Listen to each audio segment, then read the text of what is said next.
I thought I took myself on mute. Hello, everyone. Welcome on in. My name is Rad Nomad. I'm a psychedelic DJ wizard. We're playing a little bit of Peak today. Hope all you had a good weekend. For all of you who took some time off for the Thanksgiving holiday, I hope you enjoyed that too. I got to spend my weekend with in-laws up where they live.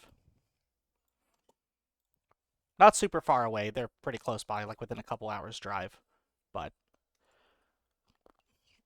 it's nice to be able to get out every now and again. Escape the busyness of like Bay Area. Although I feel like traffic is just getting worse and worse as time goes on. I don't know. There's a lot of people around here. And roads are constantly under construction over here. But it was still fun, time to relax. Mostly just catch up on a bunch of TV. Couple new shows came out that I wanted to jump on. One of which I am finally glad I got around to watching. If you all have not started yet watching Pluribus, what are you doing? Go watch it now. I mean, it's got an Apple TV subscription, so I don't know if you want to figure a way to watch at least the first episode of Pluribus, do that because I am having a fantastic time with that show. I knew that it was Vince Gilligan's kind of next like creative project. Like I don't know how many shows have happened between Breaking Bad and Pluribus that Vince Gilligan has been like showrunner for. But I remember there being a lot of hype around this one, especially since they had Rhys Seehorn as the main actress. But oh my gosh, it's amazing. I don't even want to talk about what it's about because I feel like just so much fucking happens in the first episode. It's kind of like apocalyptic, like it's got like horror elements, but I don't really want to call it a horror. It's more like just drama. Um, but it's definitely apocalyptic, and it is going in directions I didn't think it was possible. So it's a mind fuck. Definitely go check it out. But yeah, hope you're all doing well. I've been doing pretty good myself. Um, Not too much to share, I guess, as far as anything else happening over the break. I did a little bit of shopping, mostly just online. I guess we got some Christmas shopping done, which is nice. Want to try and get some stuff shipped out to my family in the Midwest pretty soon. But yeah, I say I have a feeling these next couple weeks are just gonna fucking zoom by because that's how it tends to go. Is this the space between Thanksgiving and New Year's is honestly kind of a liminal space for me because it's just basically figuring out what vacation plans are going to look like.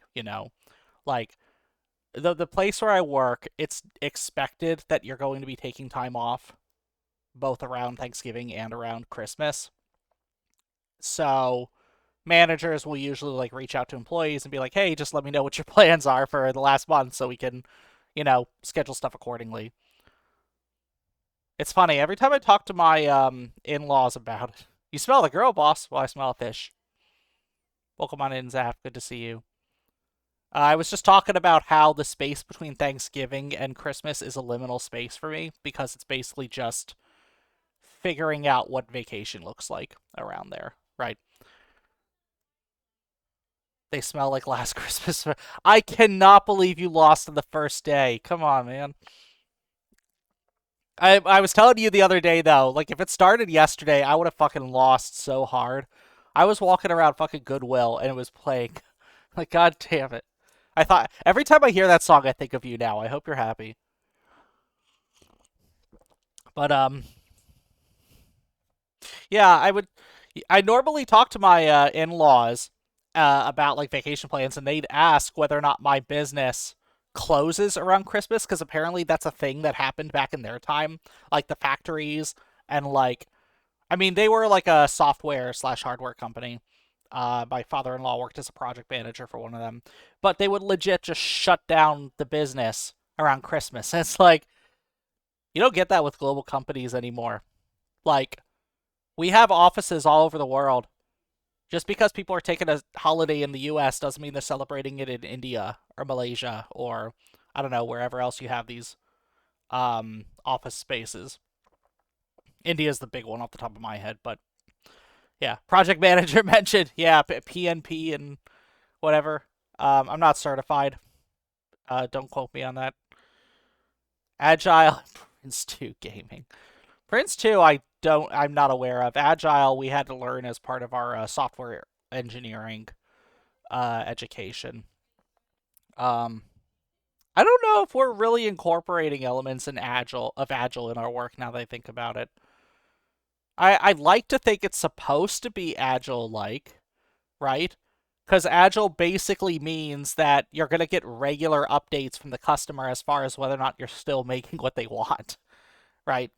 That was always my big takeaway of these projects was that a waterfall strategy effectively locks you in to a single set of like customer requirements and is not really good for like fixing shit, right?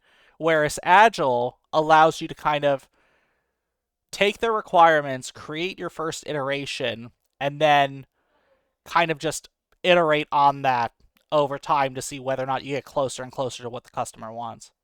Also, thank you for the first bucket of stupid. Welcome on in. Yes, congrats. But yeah, I don't know. And then there's different ways of doing agile, which I don't really keep track of. Scrum just seems like a fucking waste of time. I don't recommend that at all. It honestly depends on the work, though, right? Like, the thing with something like Scrum is that it effectively requires you to give, like, stand up updates every day. And at the risk of making it sound like not much happens at a very fast pace where I work, you sometimes just don't have daily updates. I'm like working on programs that literally take just a day to execute. If I had to give daily updates, I don't think my updates would be anything other than still waiting on that program to run. So, I don't know. It depends on the work. Sometimes it goes fast paced, sometimes it goes slow paced, but I don't think Scrum works particularly well for my place of business. It might be different for software though, where things are like happening really quickly. I don't know. Maybe someone makes an update, runs a test, performs a validation, commits, or someone's doing like some sort of debug or analysis, and that's easy. But I feel like for hardware, it happens on a little bit of a slower pace. I don't know. Your mileage may vary. I wouldn't recommend Scrum personally, though. Don't do that to yourself. Love your team a little bit more. All right. How about we jump into Peak? Let me go ahead and switch over to the gaming screen. There we go.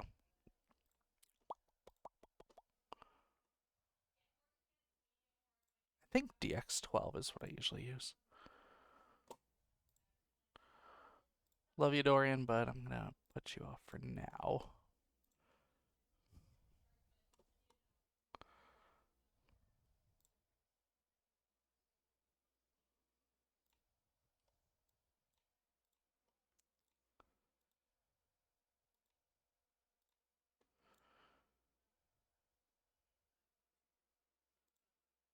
We got audio?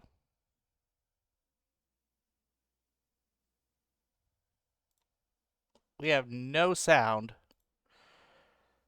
That's why. Aha! Now we got audio. Let's do 25. Okay, here we go. Now, I want to see whether or not I can actually make it to the top on my own. I haven't done that yet. I don't want to be a gnome.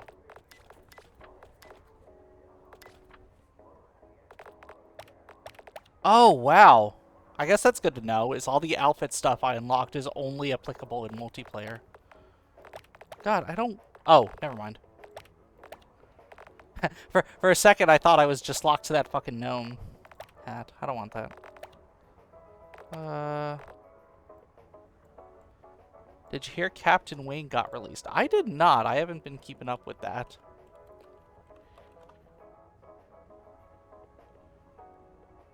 Captain Wayne Vacation Desperation.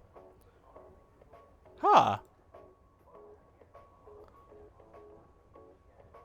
Wait, that actually looks pretty legit. I'm gonna keep my eye on that. That looks really fascinating. Huh. No, I have not been keeping up. Silver Lining Interactive franchise. What other games have they made? Slain 2.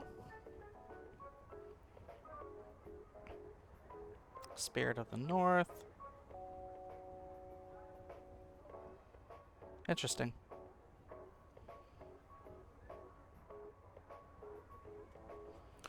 Cool. I'm going to look into that a little bit more. I'm going to take a note of that. Interesting. Okay. What hat do I want to do?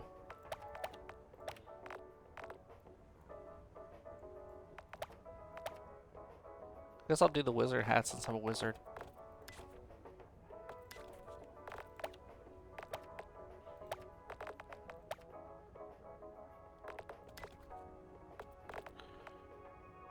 What did you think of this season of Smiling Friends? I'll be perfectly honest, I haven't finished it yet. I think I've watched the first half of it. I've watched definitely the first 3 episodes of it.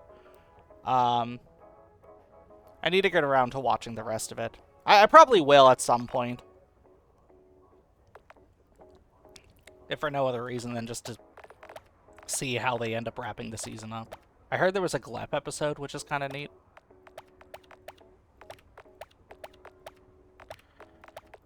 Let's see. Like that big frown.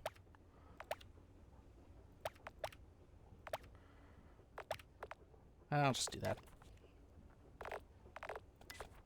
I don't know why. I feel like I look like an Adventure Time character. Yep, that works. Okay. Let's climb.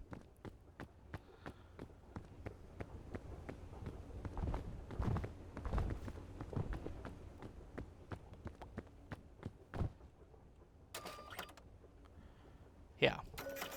And I want to be able to beat it on the default difficulty. I feel like that's doable.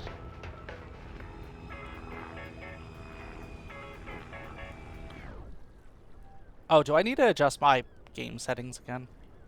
Here. Let me actually really quickly just make sure.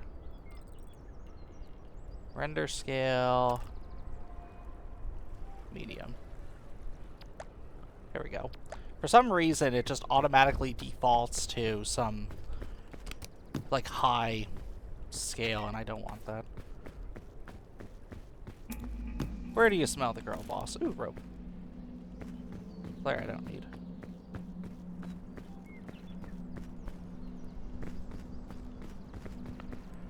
There's a Transformer Action Master with the same name. Oh, you mean like the same name like Rad?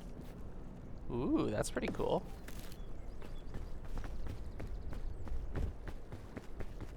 Any coconuts? I don't want to have to go super far to grab them. That'll have to work. Okay. No, I didn't actually know that. Actually, I'll just do crisp-berry. Coconuts are heavy.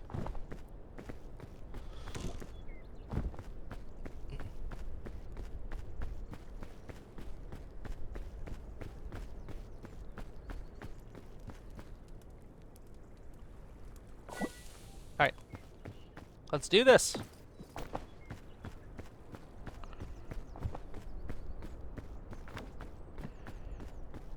Take me up to the top of the mountain.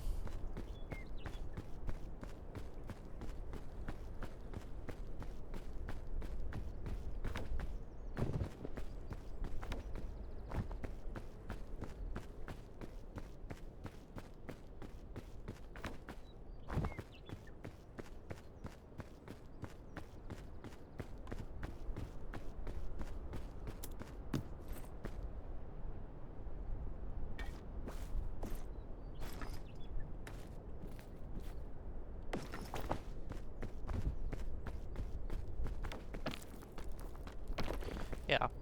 I think this is also a fresh map for me. Apparently they regenerate these maps on like a weekly basis or so. So this will be the first time I'm playing this map.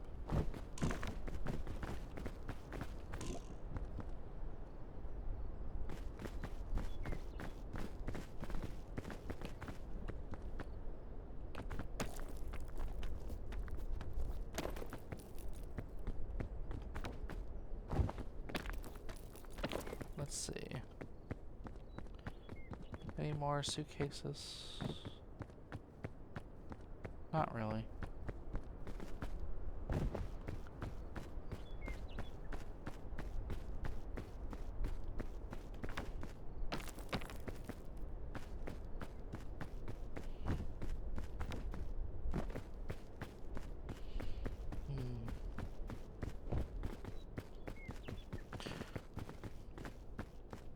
So I've been thinking about what kind of games I want to play for the rest of the year. I definitely want to keep playing White.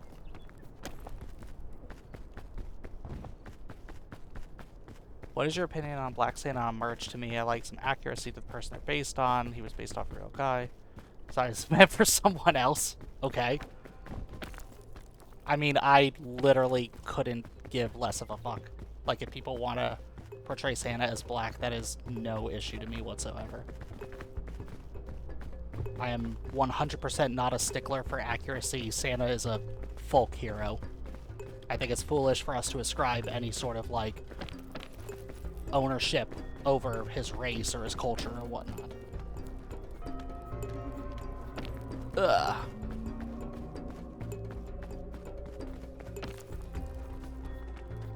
Let's see.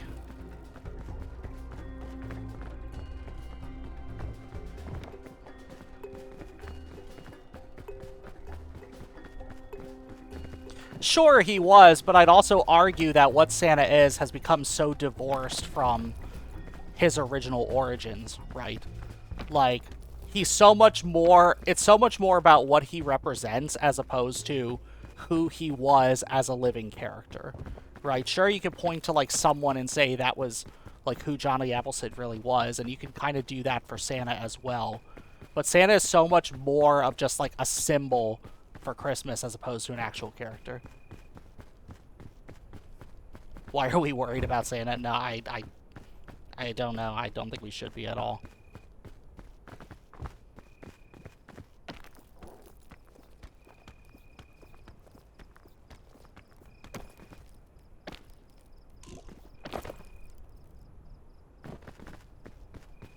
You don't believe in the spirit, but you don't ruin it for people, especially kids. Yeah, no, I feel the same, much the same way.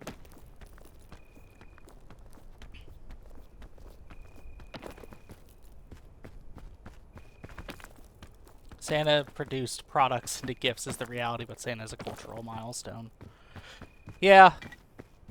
The big thing, right, is that I just don't feel strongly about him being portrayed in any kind of way.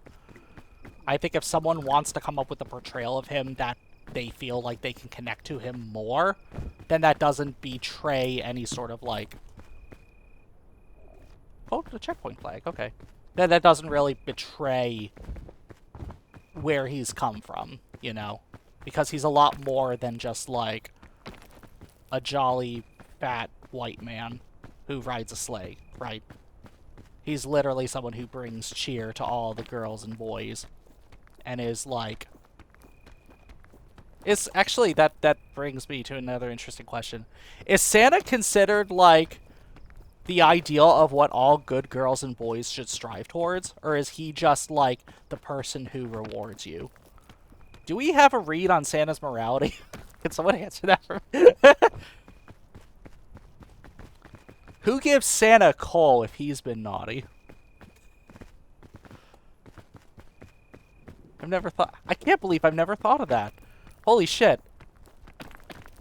It's like that adage, who polices the police? Who gives Santa coal if he's been naughty?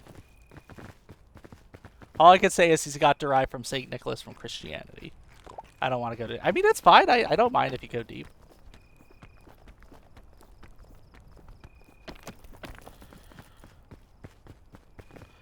He's a person that has judgment, and depending on if you've been good or bad, you get presents, but I don't know what happens if you're neutral. Yeah. I think... Are these good mushrooms? I don't think those are good mushrooms. If I remember correctly, I think the quality of the gifts he gives is dependent on how good you are.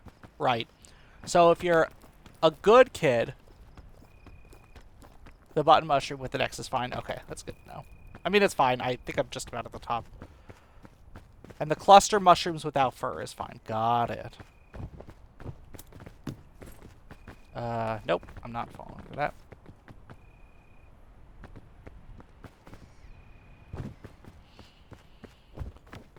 Yeah, so if you're like a good boy, or a good girl, or a good NB, he'll give you very nice presents. If you're a bad girl, boy, or NB, he'll give you a lump of coal. And then if you're somewhere in between, I think he just gives you adequate presents.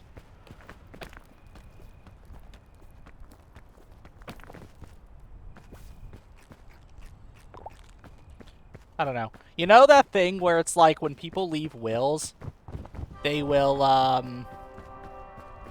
for someone they don't like, they'll leave, like, I don't know. Say someone's got an estate and they're dividing up all their assets and they have, like, millions of dollars in their estate. So they'll give each of their kids, like, I don't know, $1 million each or something. And then for the one kid they don't like, they're like, okay, you get $10,000. Right. It's like, it's nowhere near as good of a payment compared to the other kids, but it's enough such that you won't, like, contest it. Right. It's like, you can't be like, oh, they clearly forgot to leave me money. It's like, oh, no, they left you money. That's just all they left you. Right. I think that's what it's like, is they'll just give you ancient luggage. You mean decently behaved? Yeah, exactly. Why did that hurt me? Wait, come back. Come back.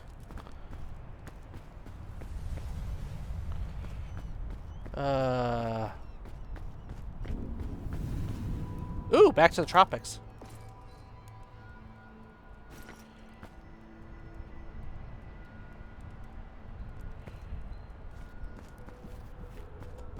Yep, I'm gonna put it in the backpack.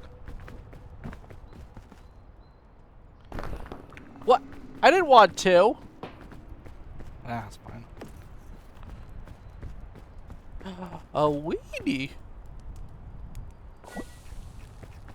Hell yeah. Alright. The ancient luggage gives you a mystical item in exchange for... Oh, it's a trade. I guess I never noticed that. And yeah, I could kill you if you had low health. Got it, got it, got it. I guess I never really noticed that.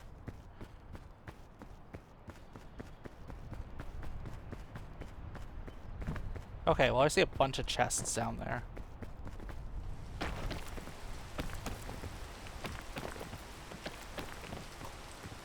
Yeah, I haven't done the tropics in quite a while. I've been mostly on routes the past several levels.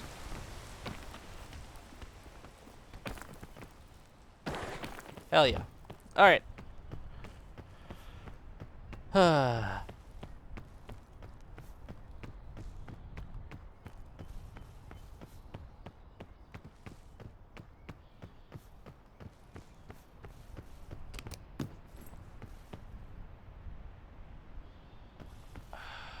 I'll take it, I guess.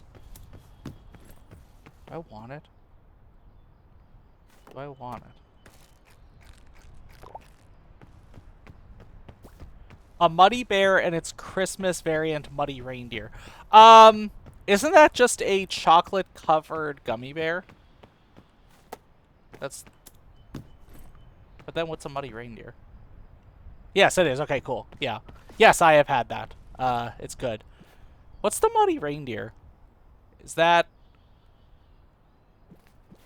just like something similar? Do I need... I'm not going to take... do I really need 2 anti-rope? How about this? I need to find a use case for my anti-rope cannons. Once I do that, I'll go back to actually getting that stuff.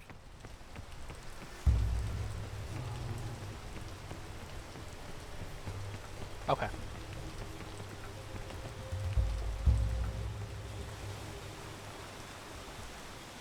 You just shoot it at your feet? Right, I know the rope goes upwards. And then you climb it up. I just wasn't sure if there was a better strategy other than just shoot it at your feet. Come on. Thank you. Instead of a gummy bear, it's a gummy reindeer. Okay, gotcha. I wasn't sure, like, if there was a specific company that makes, like, gummy reindeers or not. I would assume, like, Haribo probably does that. I find anti-gravity rope and rope gun way more suitable for solo play. Good. Okay, so so what you're saying is it's a good thing I picked up both of those ropes. Even though I can't really see much of a use for it yet. Is there a point? Let's go this way. Hey, yep.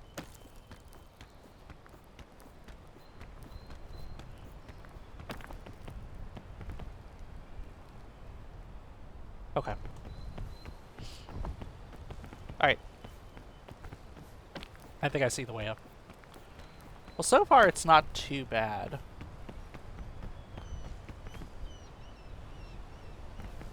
In either packaging, it looks like the reindeer and gummy bears are getting shit. I mean, yeah, that's the unfortunate reality of any candy that's chocolate covered, but that's a risk you have to take, I think. I think that's a pretty... I think the odds are in your favor that it's probably just a really tasty chocolate. Although, okay, now I want to talk about an interesting conundrum I came across. So, I'm doing Christmas shopping right now, right? We have a store close to us. I don't know if they have these in other parts of the U.S. I don't think they have them outside of the U.S. But it's called Cost Plus World Market. I think it's very similar to, like... I want to say it's similar to, like, Pier 1 Imports. But it's like, it's a good collection of just stuff from around the world, right? Normally it specializes in just candies. Or, like, I think, games or stuff from around the world. Mostly candies and alcohol. And I enjoy shopping there a lot, right? Because you can normally get a variety of different stuff there. It also makes for some great Christmas shopping. But what I came across when I went Christmas shopping... Sorry, I'm figuring out which way I need to go. I think I can keep going up. What I figured out going Christmas shopping is that they have a couple interestingly shaped candies that made me wonder whether or not it's appropriate to give kids them. So first off, it's literally a hard candy light bulb. It literally looks like, you know those like Christmas lights on the Christmas tree? It literally looks like one of those, but it's hard candy, like Jolly Rancher. And I'm looking at it and I'm like, is this really something we want to like give kids? Like, aren't we sending them the wrong message by giving them like candy that looks like light bulbs? Because you can't eat light bulbs. That's a bad idea. How old are the kids? I mean, I assume you could give it to whatever kid of whatever age you wanted. My concern is just the fact that it looks like a light bulb, right? You would certainly have to make sure you give it to a kid that's old enough to know the difference, right?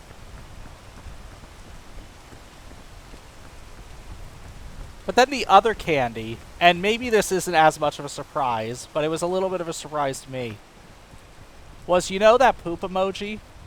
There's literally chocolate candy shaped like the poop emoji. And I saw that, and my thought was, that is not something we should be giving kids. I think that is the wrong lesson a kid should be taking away from that candy. Yeah, exactly. Shit candy. Like, I'm sure it's harmless, and I'd rather have candy scorpions or bugs, yeah. I'm sure it's harmless in, like, the grand scheme of, like, possible candies you could give to kids. But I just saw that. I'm just like, why would, like... That kind of association is not something I really want in the food I consume, you know? After they eat their candy, the parents walk into the room. I'd rather have candy, scorpions, or bugs, at least. That's food. Yeah, and I mean, I tried, like, I think I tried a dried centipede when I was a kid. It was in one of those lollipops. I don't really recommend it. At least it... Look, they got a lot of protein, right? Bugs are really good for protein. And I think I've had candy crickets in there, like, just okay. It's not great, though. They have candy shaped like Campbell balls. Now, are you talking about, like, Whoppers? Or are you talking about just, like, chocolate-covered nuts or something like that? I guess it depends on how big the balls are. Oh, gum! Interesting. Yeah, like a gumball or something like that.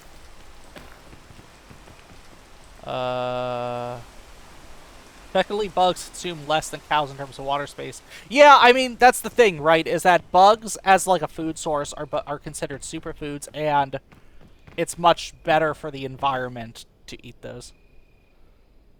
There's so much unicorn shit candy. Like, eating unicorn shit is a genre candy. Yeah, it absolutely is. What, like the rainbow-shaped stuff? Yeah. There's definitely an appeal to that. I don't know. I don't really get it myself. I hope the people who enjoy it are having the time of their life with it, but... I have my Reese's. I just recently bought a container of Jingle Jangle from Trader Joe's. I will gladly stick with that, thank you very much. I want to go over there.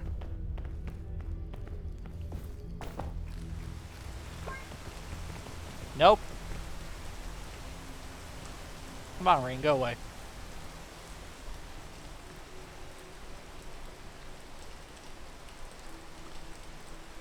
I imagine if unicorns were real, we still had all that fucking unicorn shit candy. That's a disaster waiting to happen. If it makes you feel better, I don't think unicorn shit would actually look like that. I think you would... I would like to think you would know immediately that it was shit. Oh, wow. I didn't even need to climb it. I could just fucking run up it. Okay, cool. There's the path up. Well, so far I haven't needed my anti-gravity rope. I'm sure I will soon.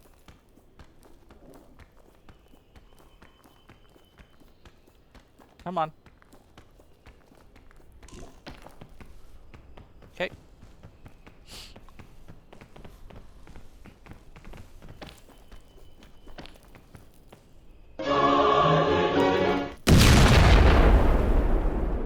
Thank you for the boom. Oh shit, I gotta be careful here. I think I want to go to that chest. But I don't want to set off any of these. There's so many of them.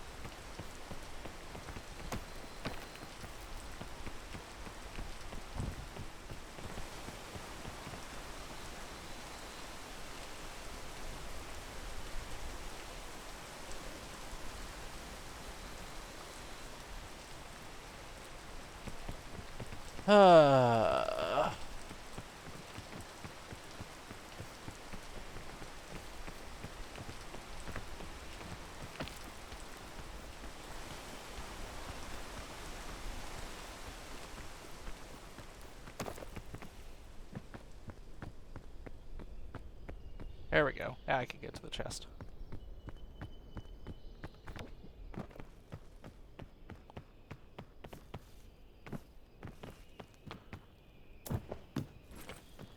A stove?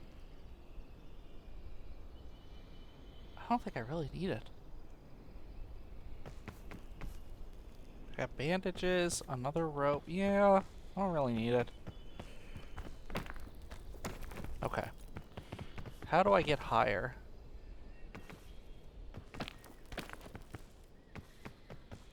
Whoa. Okay, I could check that though. Whoa, shit. Fuck. A canned boba from the dollar store every day challenge. I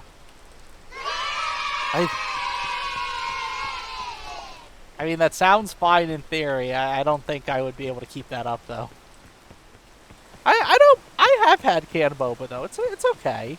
Like, it's not the greatest thing I've ever tried. I had a taro flavor once that was pretty tasty.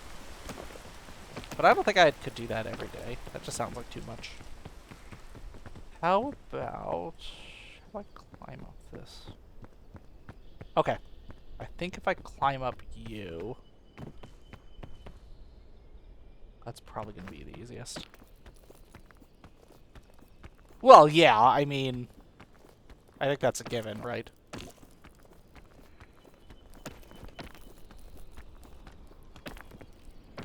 Shit. Okay, well... There's There's my use case for checkpoint. That scene from SpongeBob where Mr. Krabs eats that bad Krabby Patty. It's really not that bad. I thought it tasted pretty good. Does he eat a bad Krabby Patty? Oh, yeah. Yeah, that's right. That's the episode where he gets food poisoning. It's convenient, but at least in Toronto, it's way better in terms of enjoyment when you get there. I mean, yeah, that's... You could say that for pretty much any, like, actual... like, product, right? Like, the dollar store version is just not going to hit the same as, like, a real version of it. Yeah, absolutely get the regular version if you can. Okay, I think I have a use case now for my rope.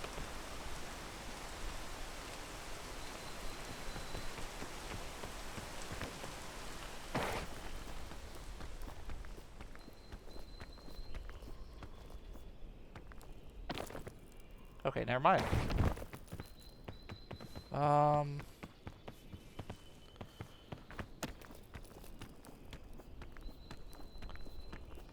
Shoot, I really need a snack.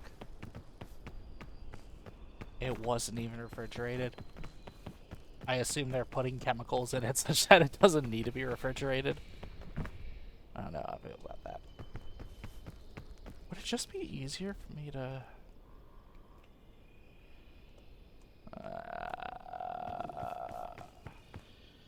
Okay.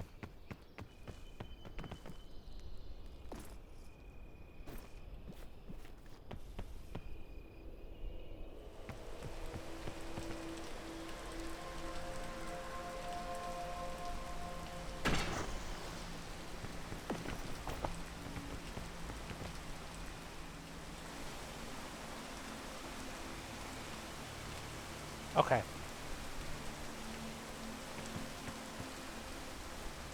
I think that'll work.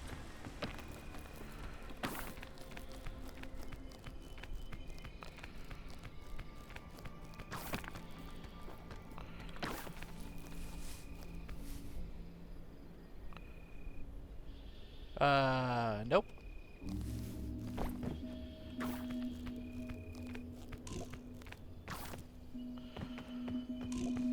Do I just... Okay. I think I know what I need to do.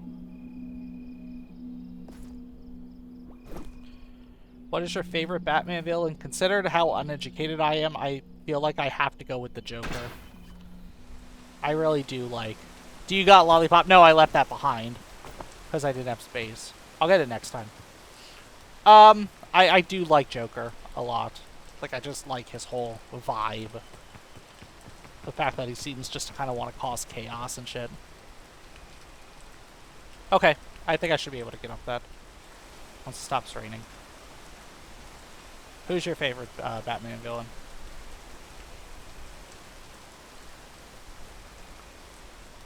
Stop raining! I want to climb. Go.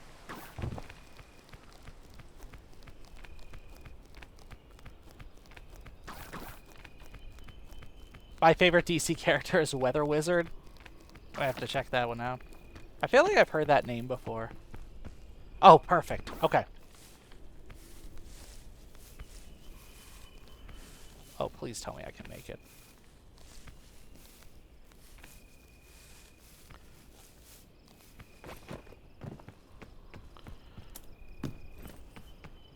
Scout cookies, hell yeah.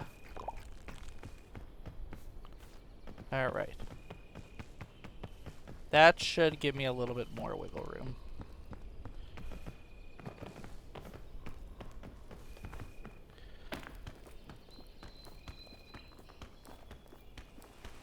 Shit, I need to,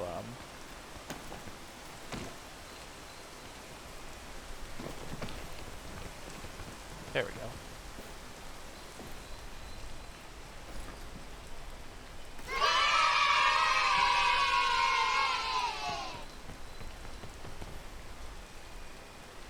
Give me...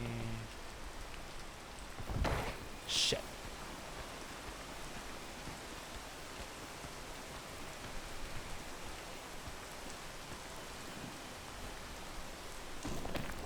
There we go. Okay. What? Oh, this plant's poisonous, apparently. Alright. There we go.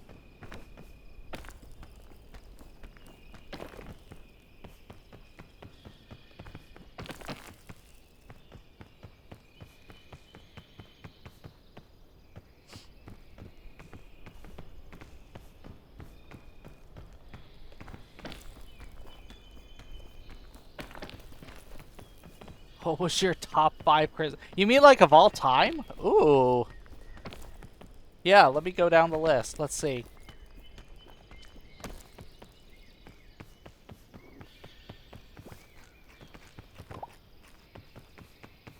Top 5 Christmas presents of all time. Shoot. Now I gotta start thinking about what was a Christmas present and what was like a birthday present. But, okay. So. I could say one of them that was 100% in the top 5. When my parents bought me a Nintendo 64. It was technically for both my sister and I. But... Shit, come on. But this would have been back in the 90s. I think I was like 7 or 8 when they got it for me. And yeah, it's the coolest thing. Like, I love that gaming system so much. That probably is still one of my favorite gaming systems. It holds up really well. That was definitely up there. The next one... Yes, I was exactly like that kid, just like screaming like that. Rescue Claw, I don't think I need that.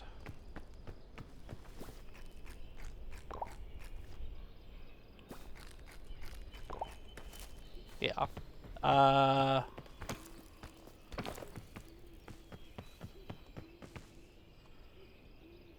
do I keep going? I guess I could go this way. What else was in the top 5? I guess along the same vein... Nintendo 64 mentioned. Yep, exactly. I guess along the same vein, one of my friends bought me Team Fortress 2. Even though I grew up as a 2000s kid. One of my friends bought me a Team Fortress 2 copy so that we could all play together when I was in high school, which I always appreciated. That was a ton of fun. That was one of the first games that I really, like, sunk a lot of time in. Like, because this would have been around the time I was also getting into things like Half-Life, things like Portal.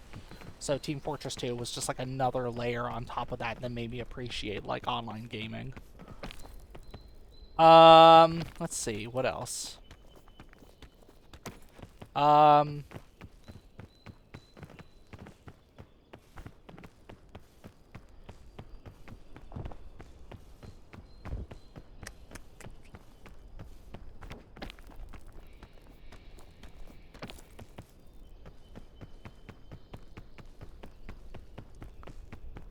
Hey, I made it to this area. What would have been the next one? Oh, shit. Electric guitar. My parents got me an electric guitar for one of my birthdays as well. Not birthdays, Christmas, excuse me. Oh. No use wasting advantage.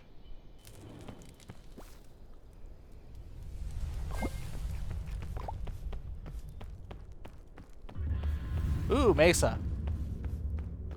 There we go.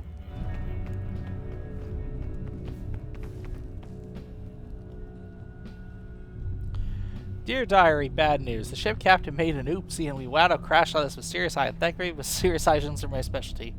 With our whole troop working together, we'll reach the top of the peak and signal for help in no time. In the meantime, I'll take this opportunity to add some additional pages to my famous guidebook. Well, that's nice. Thank you.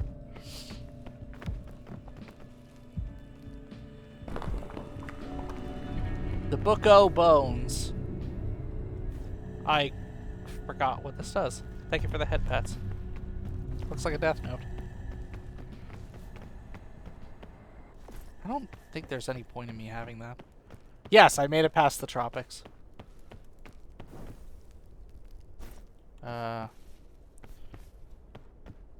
Scorchberry. That's too hot. I need like something that's gonna cool me down. Alright. Let's go. Turns you into a skeleton, makes you immune to debuffs, one single damage source, and you die. Can also revive someone when they get turned into skeleton. You did 3, you have 2 more to go. Yeah, I know, I'm working on it.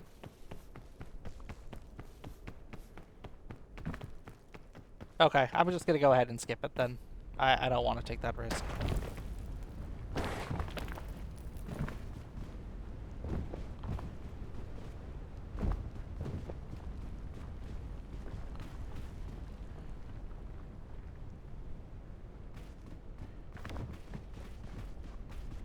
My mom bought me a mini boombox when I was... What age would I have been? 6? No. I would have been older than that. I think I would have been... probably 7 or 8. I don't think I got it the same year as the Nintendo 64. I think it was like a year apart. But, it played cassettes, it played CD players, I think it had an aux port, even though I didn't know what that was yet. So it was like a nice way to just play a bunch of music. And I'm not going to say that was the thing that got me into music, but it definitely let me listen to more music. Oh yeah, it also had FM and AM radio on it too, so I could tune into those if I wanted.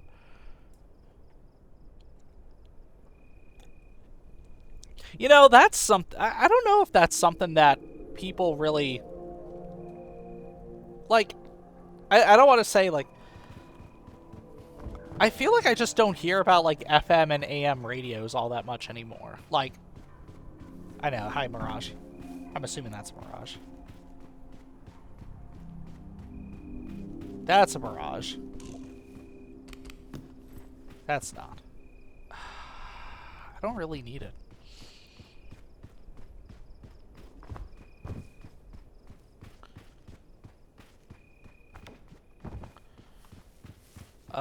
Last one. I'm trying to think if there's like a clothing item.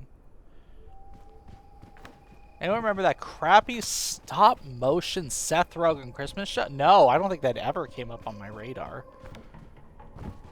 I mean, if it's crappy, it's probably not really worth remembering.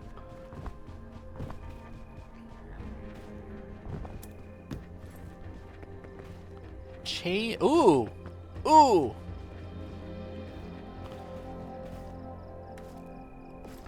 Both of these are really good.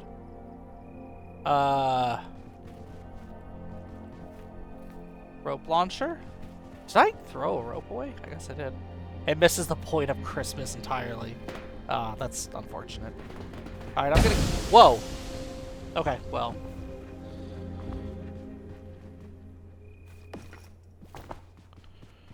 Alright.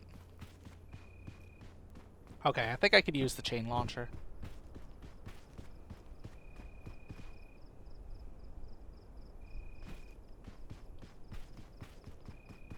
I see a blue luggage over there. Do I want to go get it?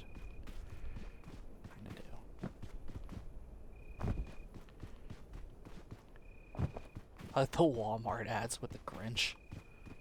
I think I know what you're talking about. I've been seeing some sort of Grinch ads pop up lately. I think they are Walmart.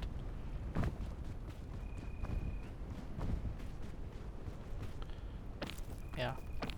Like, I get that he's a marketable character, but it's like, he had to go through the whole movie to learn that lesson. The ones that were meant to look like the animated movie. Gotcha.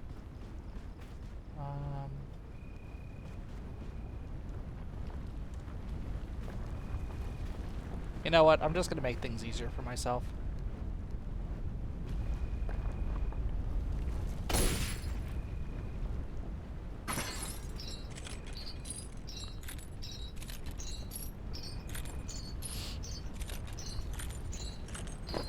Oh.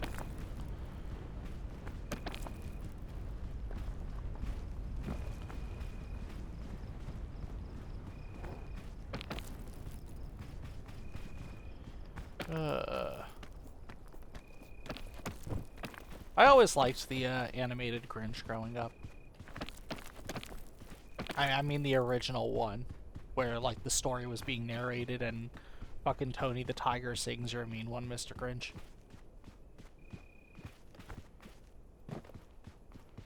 That's a great one. The Jim Carrey one was pretty good too. I never watched the Illumination Studio one, but I've heard like good things about it.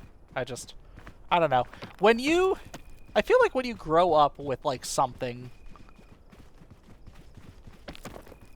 like it's hard to look at. Okay, this is gonna hurt me. Yep. Yeah, fine.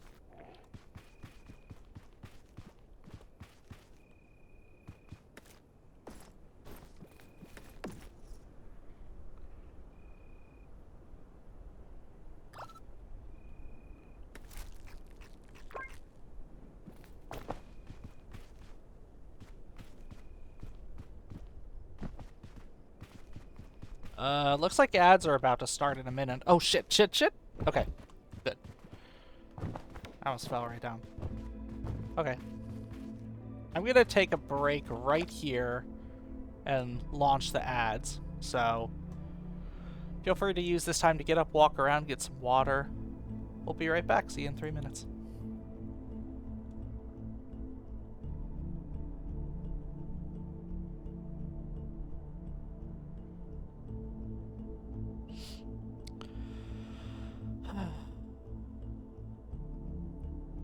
How are y'all doing? You chilling?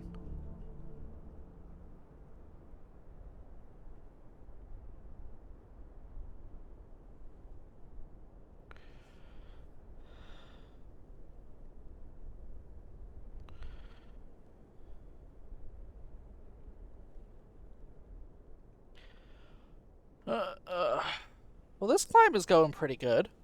I hope I can keep this momentum up. I'm talking about specifically the animated ad where the Grinch steals the Walmart package like a porch pirate, then he sees all the cool stuff Walmart has and he gives it all back. And that's literally the commercial? Oh my gosh. So he learns the lesson from just looking at some random ass person's present, and he's like, now I know the true meaning of Christmas. It's the savings you can get from Walmart.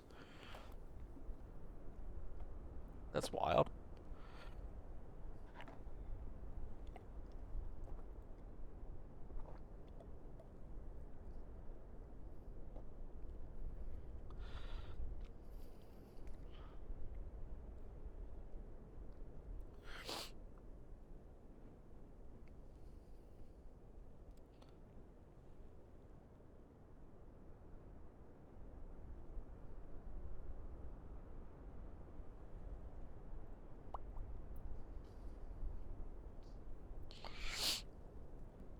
Yeah, I don't think I've seen that commercial. I think I saw one where Grinch and like Cindy Lou Who are just like fucking chilling on top of their mountain, and they're having some back and forth about something. And then it's just the commercial. I'm trying to even remember what it was advertising. I thought it was Walmart, but maybe it's not.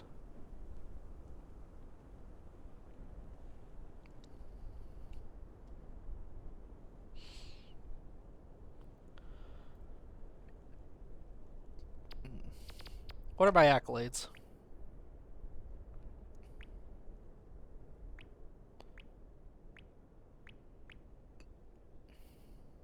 Was there not a climb past the roots one? Oh yeah, there is. Place 10 pins. Restore 200 total poison by using items. Eat 5 different berries in a single expedition.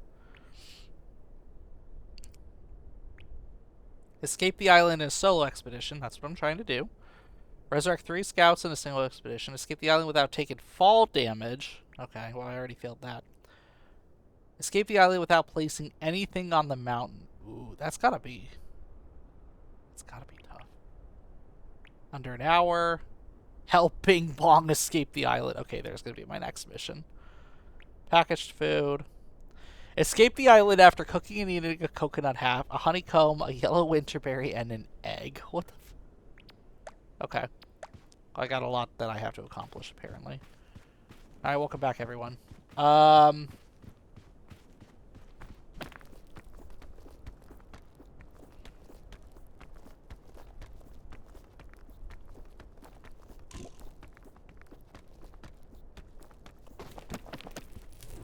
Oh, I couldn't even make it up.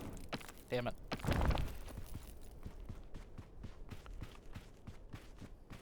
Yep, thank you, Bucket.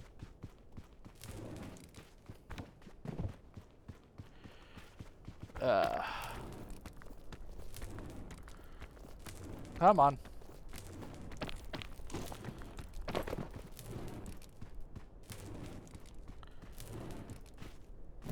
Gotta get her up. There we go.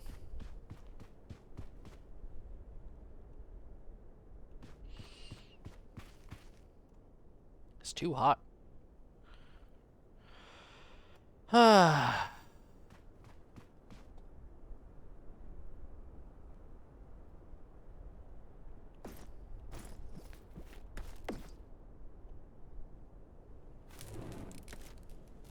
What the?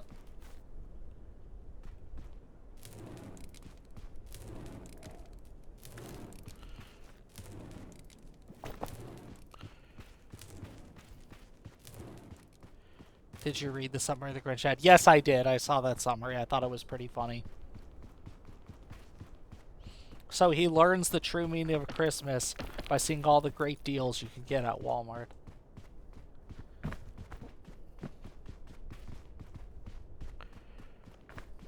That's a very capitalist read on the true meaning of Christmas. Come on. You could have made that.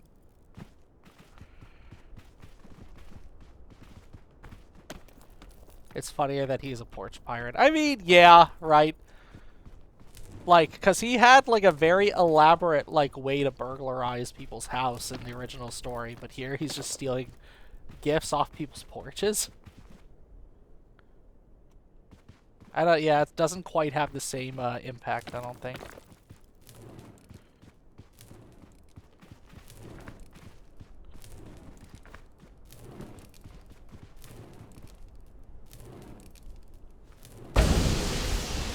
Thank you.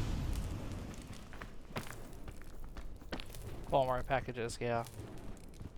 God damn it, get out of the heat.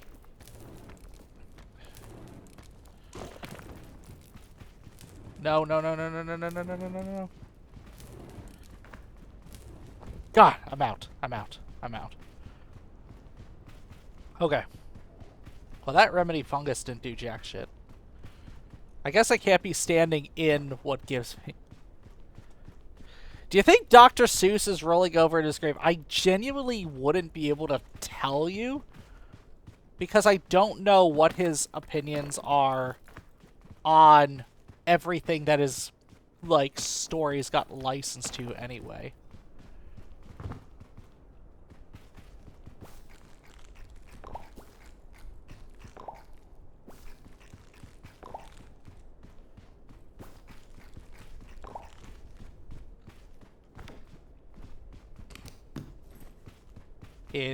Yeah, that's the other thing, right, is that he was not a very good person.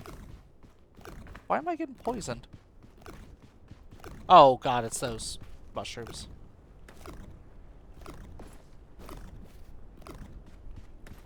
I didn't even grab that, whatchamacallit. Yeah, he wasn't a very tolerant dude. He, red prickleberry. I don't know if that's okay for me to eat. He had a lot of very unflattering depictions of various people. You know, that's a really interesting point, because I grew up with, I mean, I grew up with Dr. Seuss books. I feel like a lot of American kids probably did as well. But I specifically remember his book, If I Ran the Zoo. God fucking damn it. Don't go away, son. I literally can't stay at one place. I have to keep going. I remember his book, If I Ran the Zoo. And when I was a kid, I loved it because of all the depictions of these wacky animals. Because that was something that Dr. Seuss did really well. Was just drawing all these really wacky depictions of animals. You think it's funny every time an Asian person consumes the Dr. Seuss media, Dr. Seuss rolls over in his grave. Yeah. Yeah, I'm not sure whether or not he would have cared so much about, like, people consuming it. He just... I feel like he was just a bigot in many regards and just depicted them poorly. I don't know if he would have... what he would have thought about people consuming his media. I don't know if he would have gone out of his way to try and stop that. I don't know. But I remember reading back through that book when I was older and going like, holy shit, there's actually some not great depictions of people in here. There's some not great depictions of Arab people. There's some really bad depictions of Asian people. So I kind of came out of that thinking like it needs one of those warnings that you see on like Looney Tunes now, where it's like an acknowledgement that like, hey, this was written at a time where people weren't like as aware of like the harm that these like jokes or these depictions would have. So it's like, keep that in mind while you're reading this, you know. I think it's a product of his time. Yeah, and that's the thing, right? It's I don't like saying that the jokes were okay back then because I don't think the depictions were okay because I genuinely don't think that's the case. I think we just didn't go out of our way to kind of penalize that, if that makes sense. Like, we didn't really go out of our way to correct ourselves or correct others when they relied on those depictions, right? I think people could see that those depictions were over the top in some ways. Some of them might have thought they were funny, but I don't know. I think it's dangerous to think that jokes like that were okay at a certain time. I don't know. There's something to be said about being able to recognize that, like, we are able to make... Even though we're able to make progress as a society, right, like, the time doesn't change the fact that those depictions were not great. And that we owe it to ourselves to, like, recognize that so we can go forward and make sure it doesn't really happen again.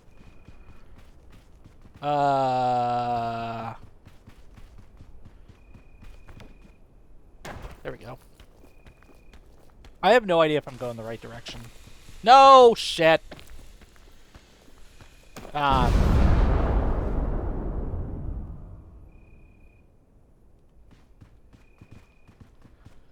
about Mr. Rogers with Officer Clements for that foot wash scene together? For something positive in the discussion. I'm going to be honest, Zeph, I didn't really grow up with Mr. Rogers all that much. I know he was a very nice man. If he washed someone's feet, I'm really glad because he'd probably do a great job at making sure their feet were clean.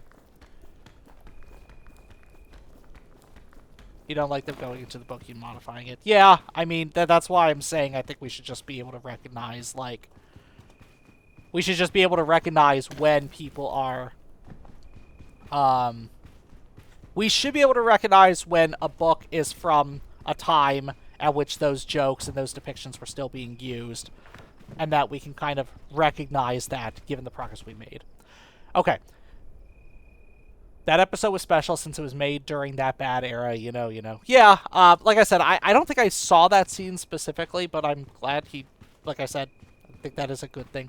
Mr. Rogers always struck me as someone who seems, like, genuine in his approach to, like, discussions with kids and his just approach to talking with other people, you know. I don't know, Zap, how much you know. I think I'm gonna have to go back down. Shit. I really...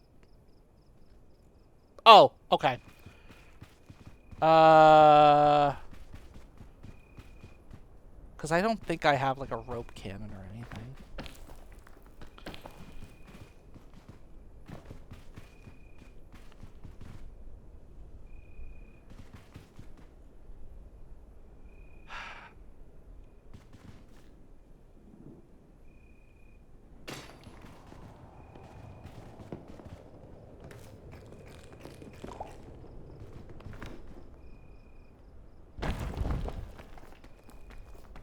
That works. Oh, and I got my flag back. Hell yeah.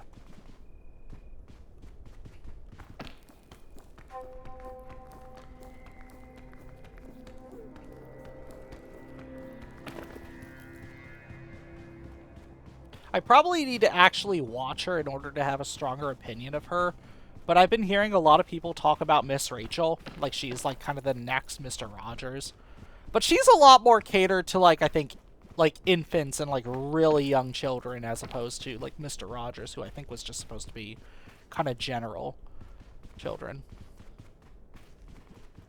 Every time I see a new sequel to a Dr. Seuss book that's not written by Dr. Seuss, I know it's going to be awful. I don't even go out of my way to read those. I mean, I haven't touched a Dr. Seuss book for many, many, many, many years. Like, I do not read them casually at this point in my life. Fuck, that's not what I wanted to do.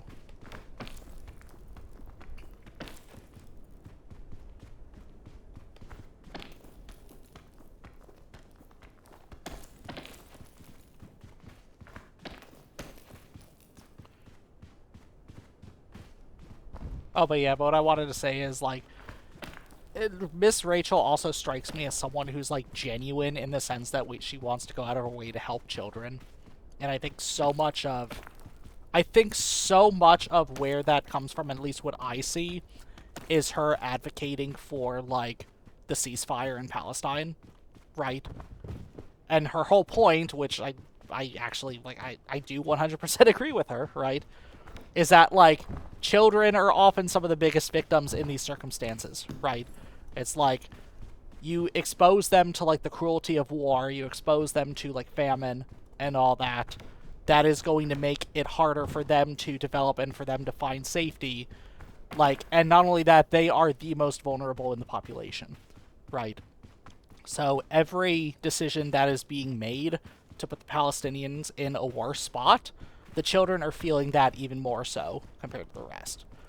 So I really appreciate her kind of view on that, and I think it's very sobering to recognize that, yes, children are absolutely, like, they are absolutely going to be feeling the effects of the war. Microsoft, Starbucks, yeah. Yeah, I get that. Literally, Boeing, Raytheon, Lockheed Martin. Are you just pulling up the, what is it, the BDS boycott page? Yeah, pretty much. Every single company that's on that is complicit with it. I'll be perfectly honest, that's actually part of the reason why I stepped away from Minecraft as much as I did, because it's technically part of the, it's technically part of that Microsoft umbrella for the boycotts. Alright, I need to set that off. There we go. The companies who aren't shy of supporting Israel. Yep, exactly.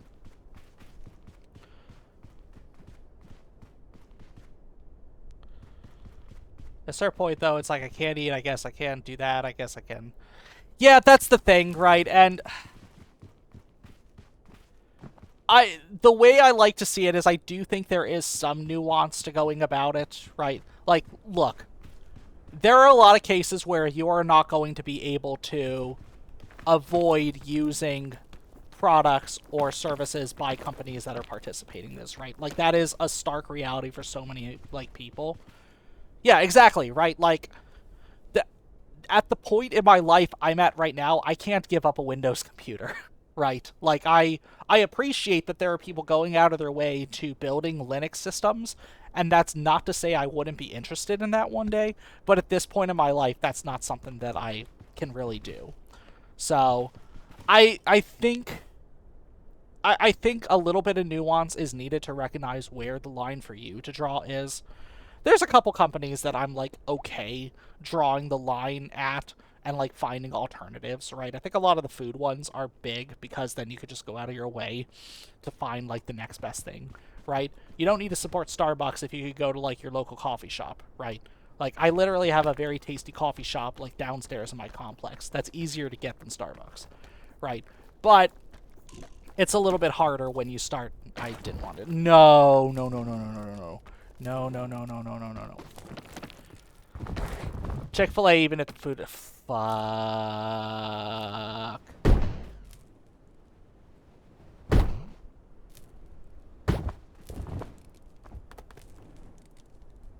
Now, will that checkpoint allow me to live, or did I just fuck myself?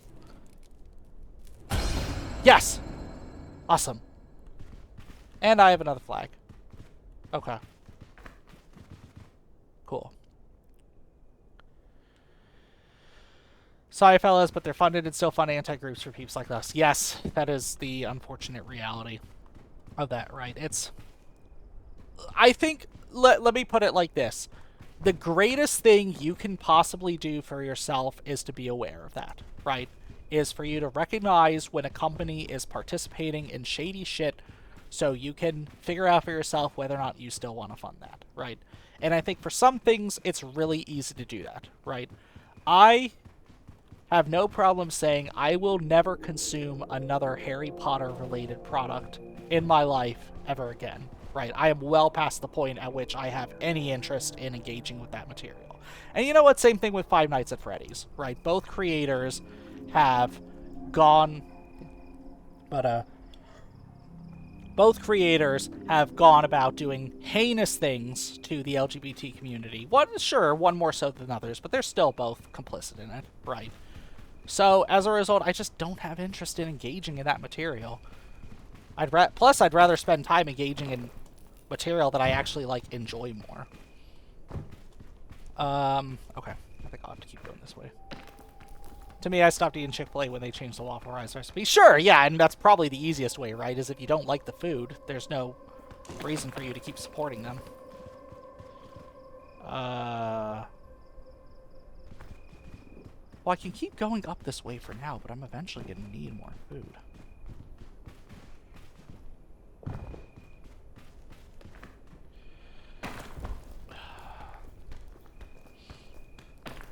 I have told close friends I'd rather crawl 1 kilometer to a dirty KFC than 1 mile to a Chick-fil-A. Well, I'd rather eat Dave's Hot Chicken personally, because that's so much better. That's so tasty.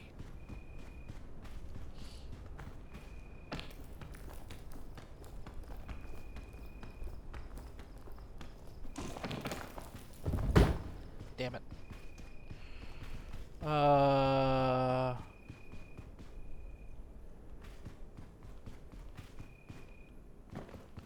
Dave's mentioned. Hell yeah.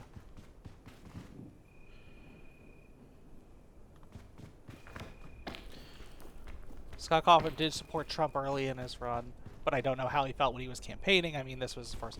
All I know is that he continued to give Trump money even after his first, election cycle, right? And he's also made some comments essentially. Fuck. Shit. That's not what I wanted to do. There we go.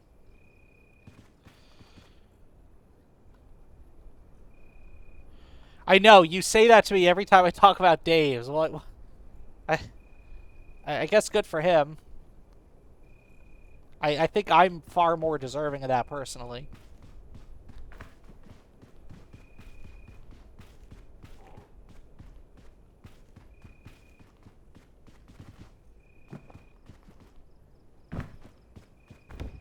Let's see.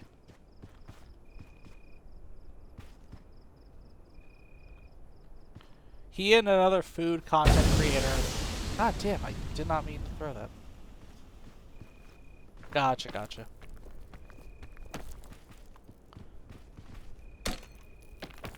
Oh.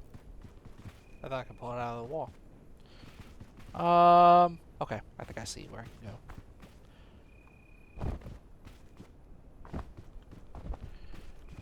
No cactus.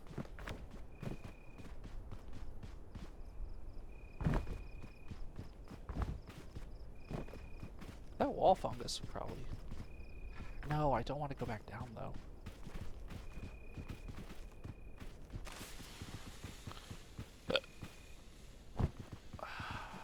Is it worth going back down there? Not really. I don't think so. How about over here?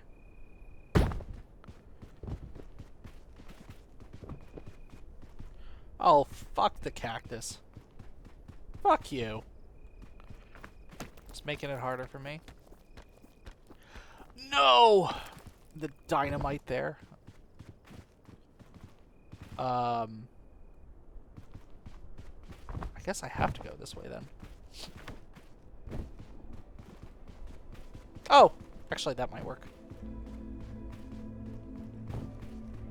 Do I have any food? No.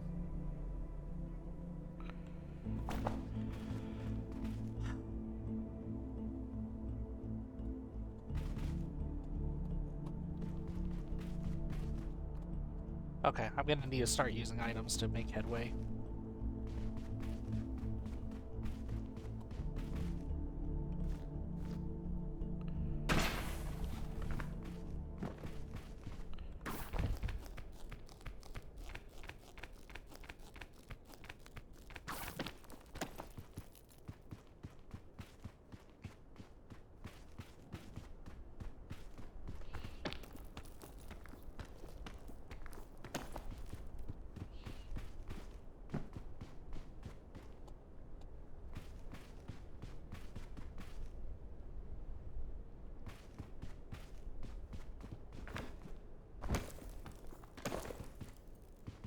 Gold prickleberry?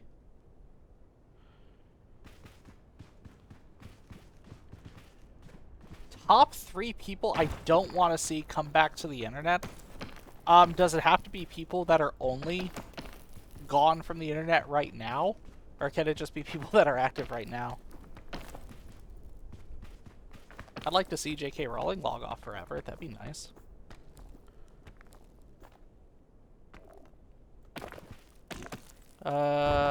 Let's see.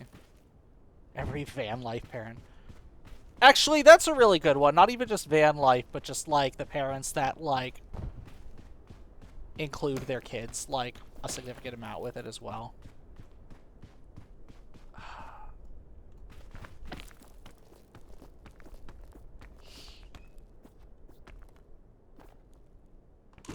I'd like for someone to take Trump's computer away from him. That'd be great. I know he mostly just posts on his one little niche social media platform, but somehow it makes its way onto Blue Sky. So it'd be nice if I didn't have to see that anymore.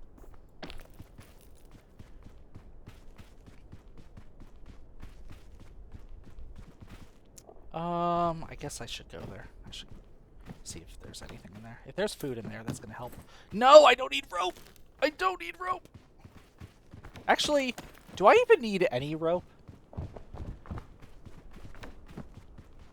No, I should hold on to the rope just in case it, just in case I need to climb down to get stuff.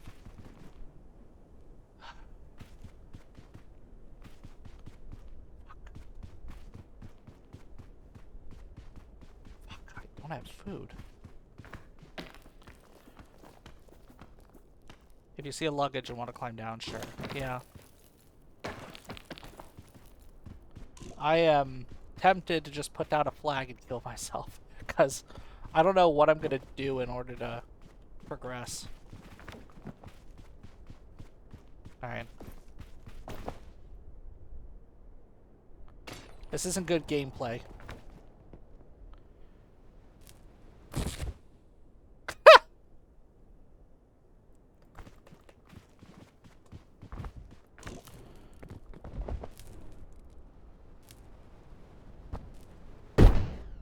There we go.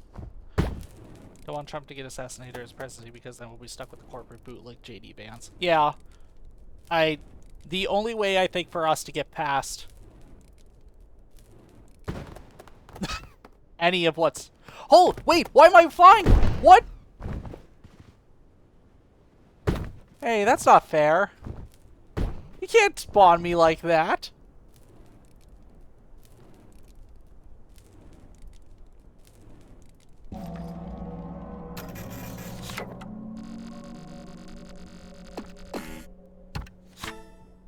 Okay, I guess I'm a pirate now. Wait. Open 15 luggages in a single expedition. The issues that are going on right now are far too systemic for any one person removed to be fixed, right? Like, Trump getting removed from office doesn't change the fact that Republicans are a completely fascist party and Democrats are also fascist in their own kind of special, unique way. We have issues that can't just be solved by removing one or two people from power. It's entire structures of government that need to be completely redone. Only problem is, how the fuck do you do it? I don't know. I don't know what that looks like. Like, I mean, it seems like socialism seems to be at least going in the right direction. It seems to be saying, like, hey, we need to actually create a government that's capable of giving people what they want. Actually, I've been thinking a bit more. I'm gonna take Bingo Bongo this time. Bingo Bongo. No, no. Bing Bong. I'm gonna take Bing Bong. Where did I just put...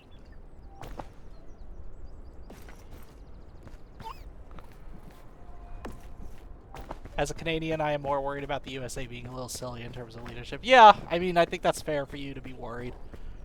Like, they're gonna have a far-reaching impact. Socialism always turns sour and ends up getting a lot of people killed, mostly by people seizing the opportunity to turn into a dictatorship. I mean, and we've seen examples of that happening, right? I mean, a lot of those nations that have kind of like leaned more communist do end up engaging in acts that kill a ton of their people, right? But the thing is, like, I wouldn't... Well, that's the other point, right? Is that you can't really label all of socialism under that because there are a ton of countries in Europe that are socialist right now and are doing fairly well for themselves. Yeah, exactly. And Scandinavian countries, Canada. I mean, I think the fact that Canada seems to have figured out a better sense of, like, healthcare is really cool. At least especially compared to the US. Democratic socialism at least seems like it's heading in the right direction, right? Especially with, like, the fact that Mamdani got the vote for New York City mayor. I am very curious to see how that turns out, because he had some pretty lofty goals, but if he's able to execute on them, I think it's going to help a lot of people. I've been thinking about this a little bit more, right? It's like, what are the real issues that are happening right now? I guess, like, the base of the issues, right? It's like, on one hand, you have people whose needs aren't being met, right? You have people who cannot afford healthcare. You have people who are homeless. You have people who rely on benefits in order to get food, right? That's, like, one side of things. And then the other side is you have...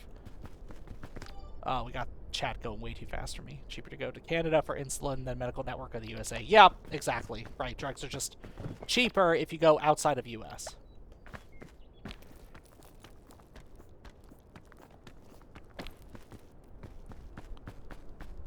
One Canadian YouTuber doesn't really talk about politics.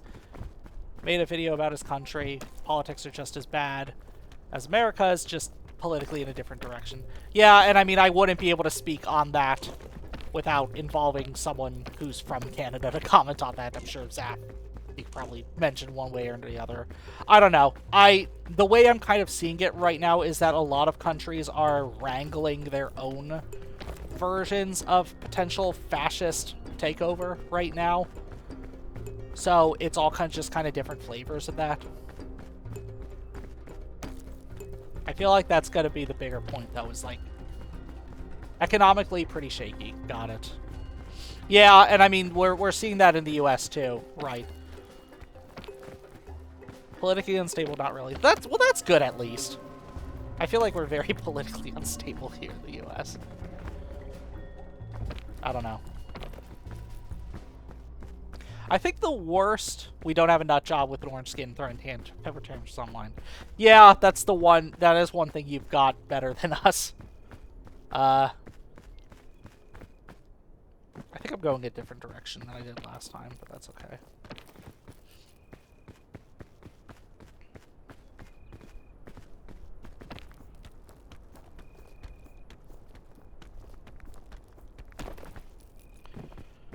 Let's see. Shit, what was I talking about? I lost my train of thought.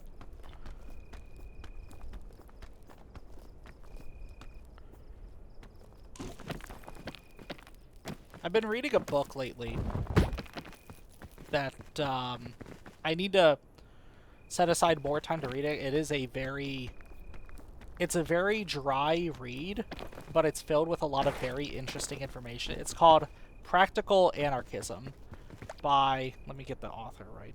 Practical Anarchism.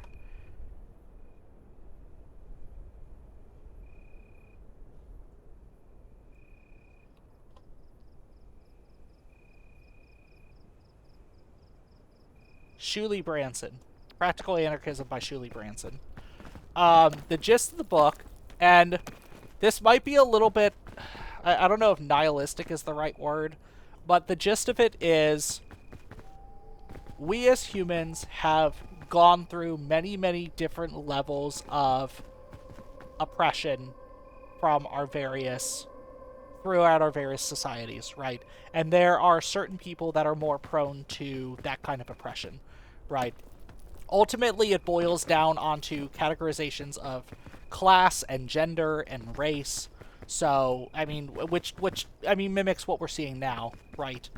You have black people in America that are far more like prone to police violence compared to white people. You have trans people and gay people that are far more worried about losing their rights compared to cis straight people. Like, none of that should be any surprise to people here, right? What the book is essentially saying, though, is that this is... God damn. Did I get anything? That's like food? No, I didn't. I'm gonna have to use this already. Oh, I did it too high. Wait, wait, wait! Hell yeah. So the gist of it is, right, that there's a very real chance we're never going to be able to solve that issue in our lifetimes, right? Is that this idea of a pie-in-the-sky revolution happening, it may not look the way we want, and it may not necessarily happen on the timescale that we want. So it's making a proposal saying that the best thing that you, as an individual human being, can do is practice the tenets of anarchy in your own time and in your local communities. And it's not talking about, like, I think there's a very specific image when people think of anarchism as like an outright revolt against the government with like violence and property destruction and all that. But what it's more so advocating is look inward to your communities, right? Come up with your own social code for how to interact with other people. Do it in a way that is respectful, that is understanding to them. Recognize that the work you are doing is what you're doing for a career is not a reflection of your value as a person. Focus on uplifting your community through acts of mutual aid, through volunteer efforts. Like, be able to just educate yourself on what the country is doing to keep you down so that you can better, like, react to it. Right? So, the whole, like, theme of the book basically is anarchy exists within the cracks of society, right? It is active in the places where the state does not have supervision over you, right? So, I think it's a very fascinating read. It is very dry and heavy for me, so it is taking me quite a lot of time to get through the book. But if that at all sounds interesting to you, I definitely recommend it. I mean, I'm trying to get better about reading books because I'm very uneducated when it comes to these kinds of things. That at least spoke with me a little bit because, I don't know about you, I kind of feel a little bit helpless sometimes in this day and age. It's okay to feel helpless. It's okay to feel like... It's okay to feel like you don't have all the answers and you don't know the right way forward, right? But that doesn't mean that you have to completely stop, right? You can still figure out, like, a way to make your situation better and the situation of those around you, right? And do so in a way that is going to uplift people regardless of their race or their gender or their class, right? Give me the name and the IBSN of the book at Discord DM after streams. You got it. Yes, I will send you that information.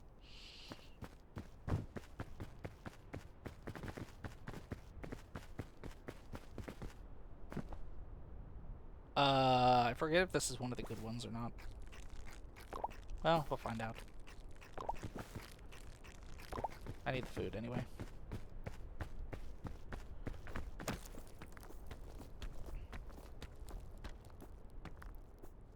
That's good? Okay, good. No fur. Awesome.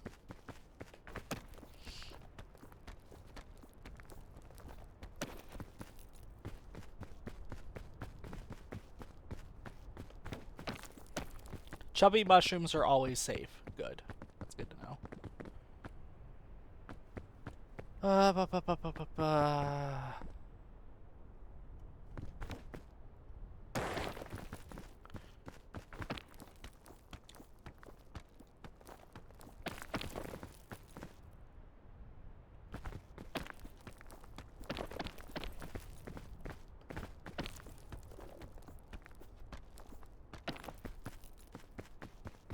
Feels like it's taking longer to go up the second time.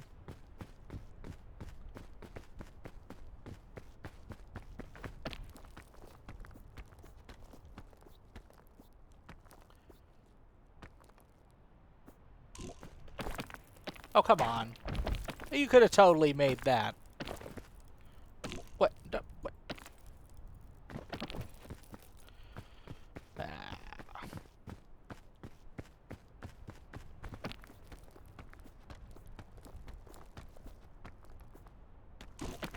There we go.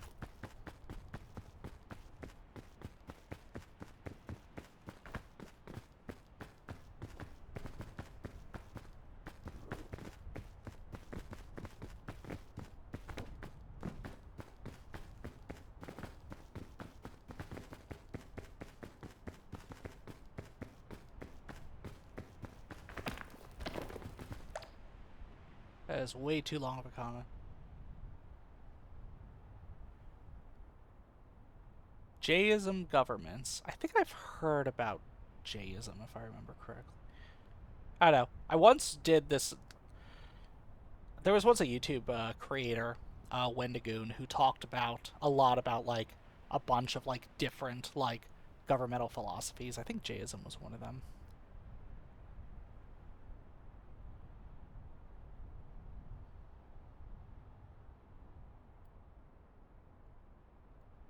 When he mentioned, oh, you watch Wendigoon? Yeah, I do like his stuff a lot. I haven't watched him in quite a while. The Divine Comedy video slaps. I used to watch him for a ton of his iceberg videos because he tried to. You thought you made Jayism up? Okay, maybe you did make it up, and I'm just confusing it with something I heard from that Wendigoon video.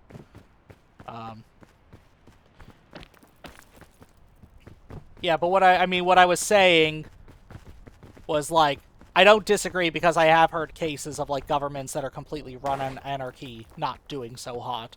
But what I'm talking about is that anarchism is something that you can practice like on your own or in like a smaller community, regardless of whatever government happens to be beating over your head. It's all about, what were you saying? The last one was,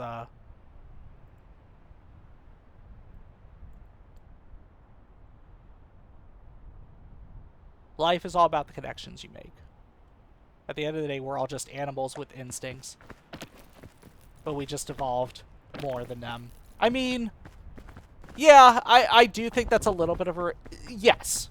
We are animals. We have evolved in a specific way. We possess something... There's a little bit of duality in it, right? I do think, in general, we have been able to accomplish more than what a lot of animals can and ever will be able to. But you're right. I mean, that doesn't take away from the fact that we are still animals that are inhabiting this earth and taking up resources, same as a lot of other animal species that are present right now. I don't know. I think the way I kind of look at it is that we can all strive to learn and be better every day. Right. Is that, and I wouldn't want us to necessarily... Okay, I'm going to go ahead and... Yep. Indoors lunchbox.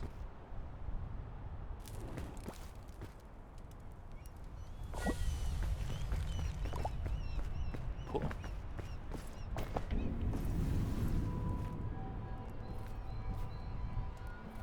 Yeah, I'll use the med kit.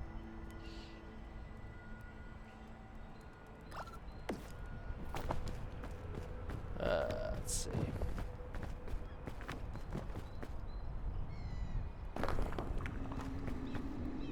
Welcome bones. No, thank you.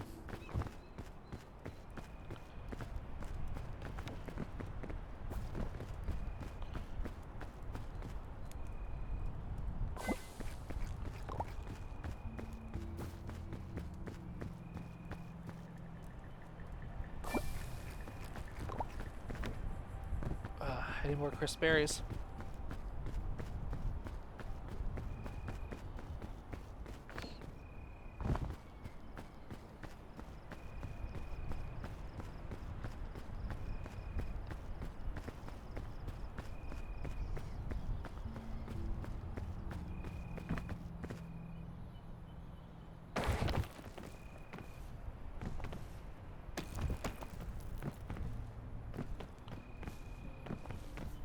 Top 3 people. Yes, go right ahead.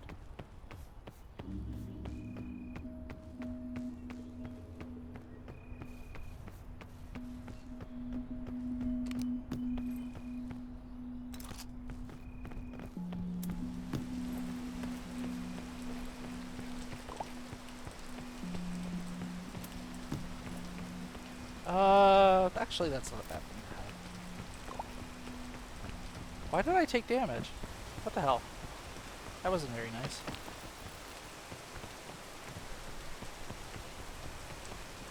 Was that where I saw the white chest?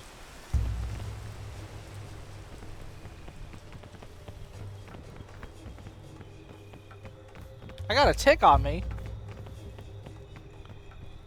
Where?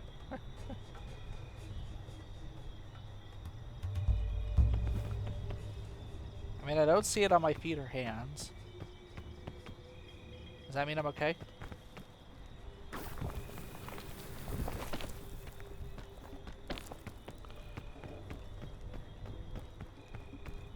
No, no, not poison. I just took a sliver of damage.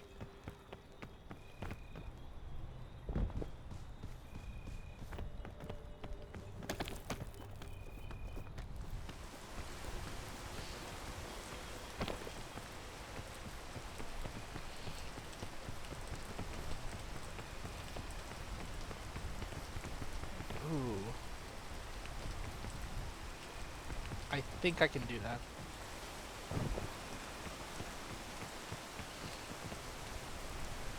Yeah, that should work. Then there should be a way to go. Now, whoa, hey. That drift is so dangerous. One of my favorite clips from, I still think about that clip, Zap, when we collabed with, Amari. How Amari just accidentally fell backwards and fell down. When, we were all in the caldera.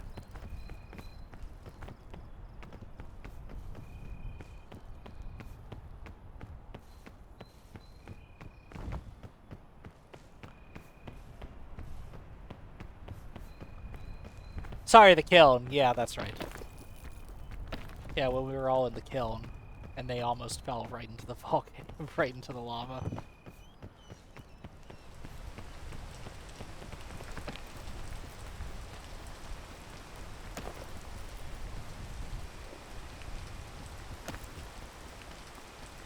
Okay.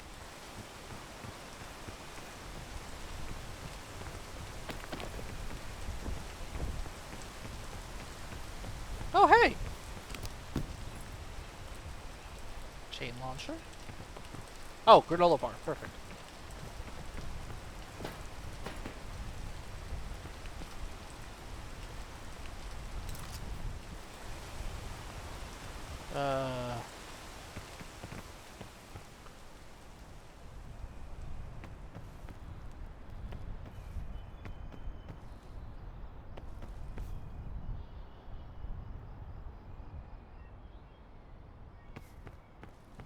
Well, that's not good. That's not something anyone should be doing. Do I even need the antidote? I feel like I could probably get rid of the antidote.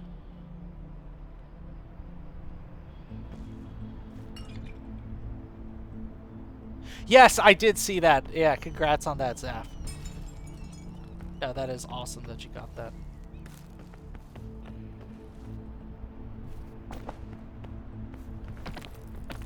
Yeah, I saw your email.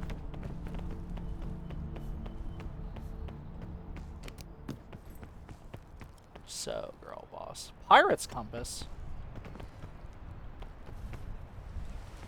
I'll take the energy drink. boss girl. How about... I don't really need that.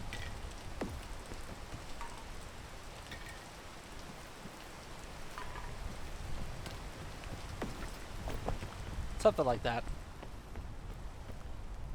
God, so many white chests. What the hell?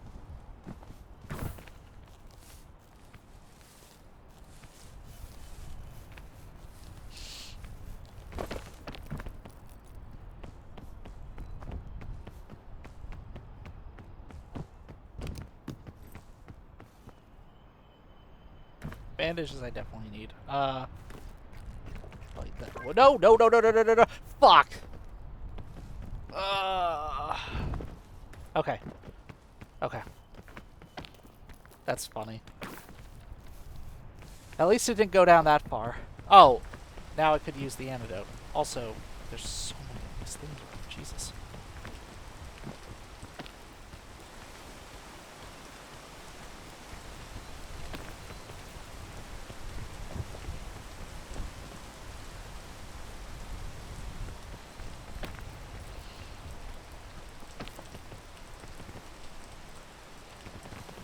Schmarky trying to come back to the internet, but people found out. Yeah, and I think I remember you telling me about that as well.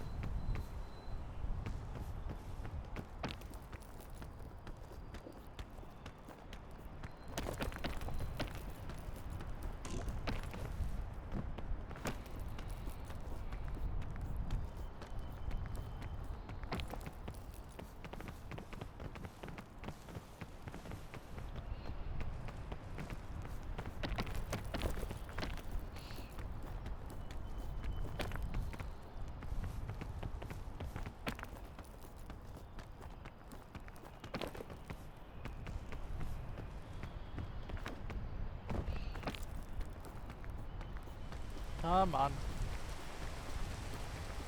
There we go. Okay, I think I'm almost at the... a little bit far from the top, but I'm getting there.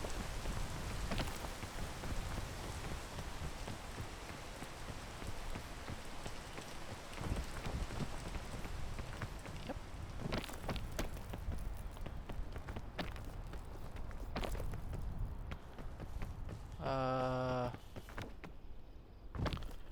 Hell yeah.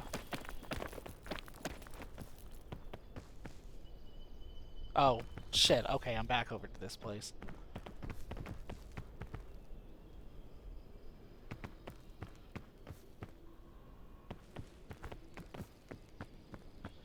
Number 3 is Jonah Chrome. Okay, yeah, I don't know who that is. I guess it's a good thing that I don't know who these people are, right? At least I'm gonna interpret it like that.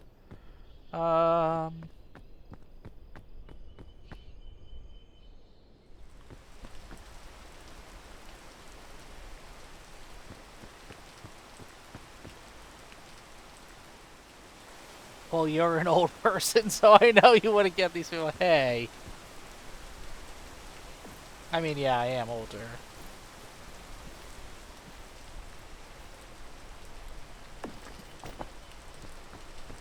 Alright.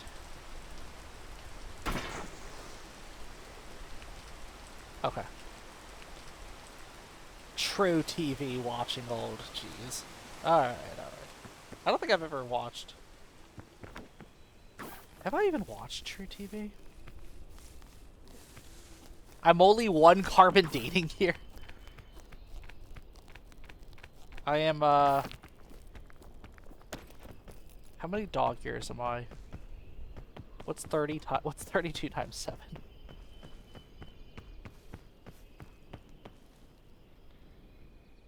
I'm over 200 dog years old.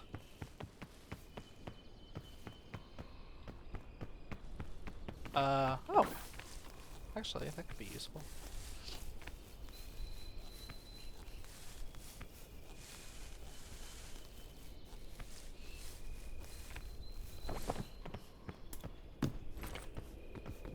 Not as old as the coelacanth. Well, thank you. Now I feel younger. You know, I guess there is actually like a category of artists. There are some musicians out there that got involved in some real sketchy shit.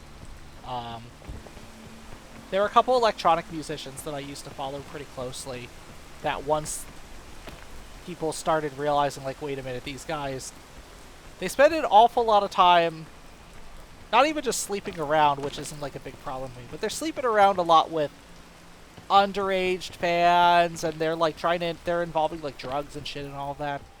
It's like, okay, that's not cool. One of the really big ones that at least hit kind of the circle that I tend to stick around with, you know, bass music, right? I listen to a lot of dubstep, trap type music, very heavy bass. And as far as heavy bass goes, I don't think you could even have a full conversation about heavy bass without including Bassnectar, who is, I'll say it because I've been to a few of his shows, probably the heaviest bass you'll ever feel at a concert. Like, it is earth-shattering. I still remember I took my wife to one of those shows, and as we ended up leaving the concert a little bit early, but we walked a couple blocks from the venue and could still feel, like, the shattering from the walls. I still feel the bass, like, pounding from the venue. It was intense. But yeah, then a whole bunch of sketchy shit came out, where it's like, oh, he's actually sleeping around with, like, underage fans and telling them, like, hey, don't tell anyone because I could get arrested for this. It's like, uh-oh. Most of the community has dropped him pretty hard. And the thing is, though, he took a couple-year hiatus and ended up coming back and is now, like, performing shows again. But everywhere he plays, there's protests that are happening because, like, surprise, surprise, he's still a shitty person. And he's still, as far as I can tell, I mean, I have no idea, like, what he's doing behind closed doors. But so much the community doesn't trust him, and I don't really blame them for not trusting him still. It brings up an interesting philosophical question, right? Like, what does a person have to do in order to win back trust once it's lost, right? Like, and when you're someone who's in a position as big and as influential as Bassnectar, what does that look like, right?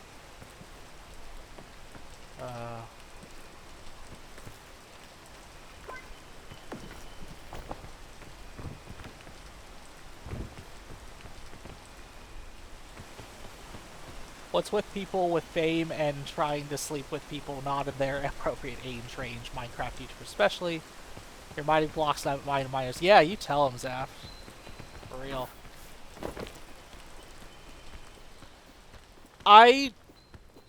It's a couple things, right? I'll just, since I'm chatting a lot here, I guess I'll just give my 2 cents on it. Like, right, one is, I think more than anything else, it's a power play. I think the people who do that kind of sleeping around want to... Whoa! No, that's not what I wanted to do. I'm gonna have to heal myself.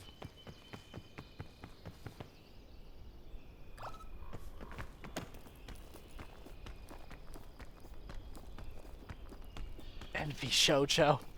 Was that a thing with VShojo? I don't think any of them were sleeping around with minors. They were doing other questionable shit, but...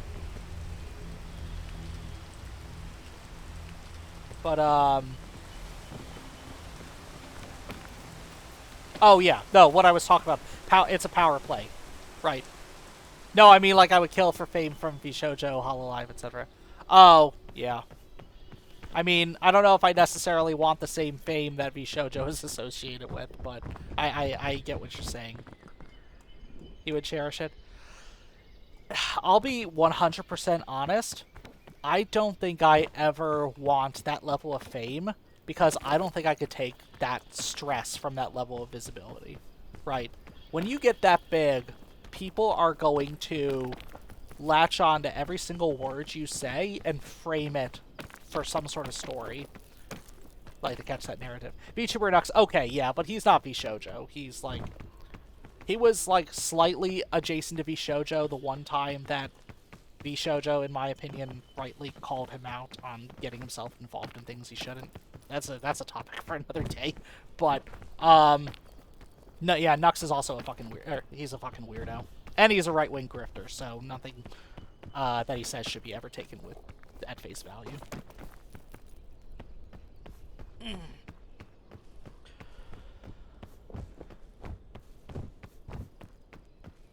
Anyway, let me get this thought out before I lose it. It's a power play, right? People engage themselves in those acts and try to solicit those types of activities with minors because it's a power play for them, right? It makes them feel important. It makes them feel like they have control over something.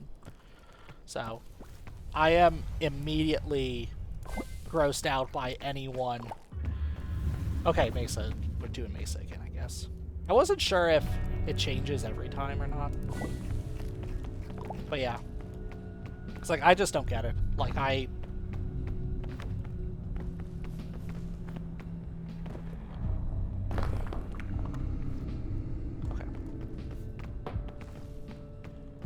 Gloons the Lolly, Gloons the Jaden animations, and the only thing of note he did was give lesser-known VTubers was an audience. Yeah, that's the thing, is like...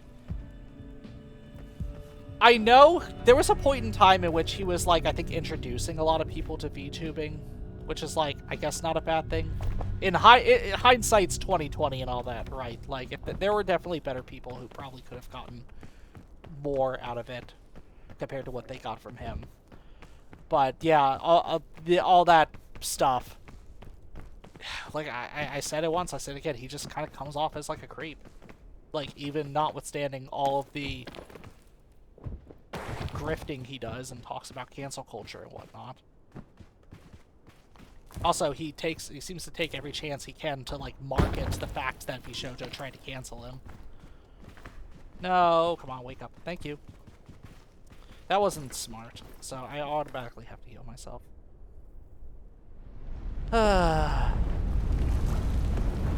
Oh, shit.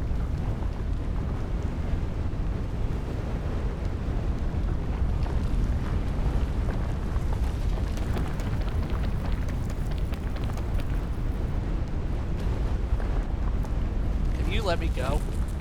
Right into a fucking cactus?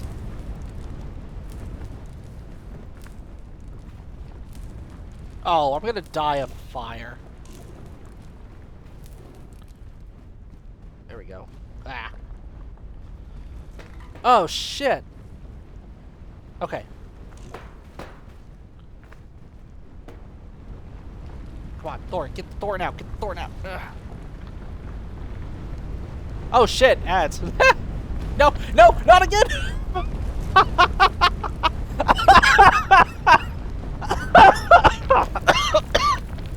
That's bullshit!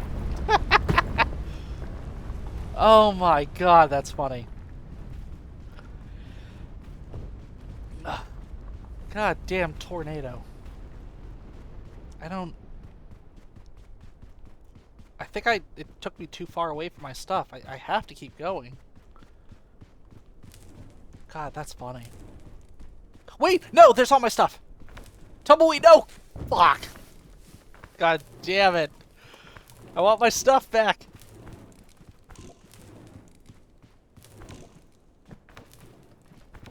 Yeah.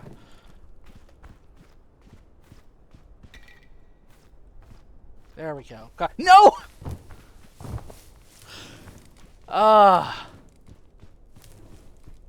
No, get, stay the fuck away from me, Tumbleweed. Shit, I can't even... I can't even find the thorns to pull him out. I think I just have to wait for the heat. Rip Rat, thank you. I will gladly watch that later.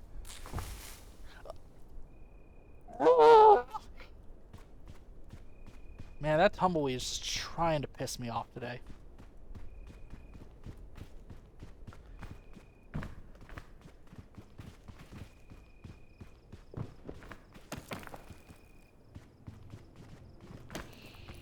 You know what's funny is the first time I went through this mesa, like, earlier this stream, I don't think I even came close to looking at a tumbleweed. And now they're just all over me. The average Utah hiking experience, Zion Valley is no joke. Yeah, for real. God, I want to go to Zion Valley at some point. Like, it looks so fucking gorgeous. Same with Bryce Canyon. That's what I love about living on the West Coast, is that there's just so much, like, really cool, like, rugged... Oh, you're kidding me! I just ran back to the start! Oh, that's so funny. Zion Valley is Peak Mesa. Yeah. Pretty much. Like, I love these, like, cool, like, structures. Like the buttes and all that.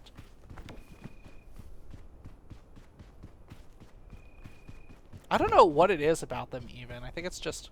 Is this gonna poke me? Okay, no, this is a dead cactus. No! No, don't you fucking dare. Don't, no. Shit. I feel like I'm in that movie Twister. Welcome back, everyone. Tumbleweeds are no joke. Not even once. No. Don't you fucking dare. Don't you dare.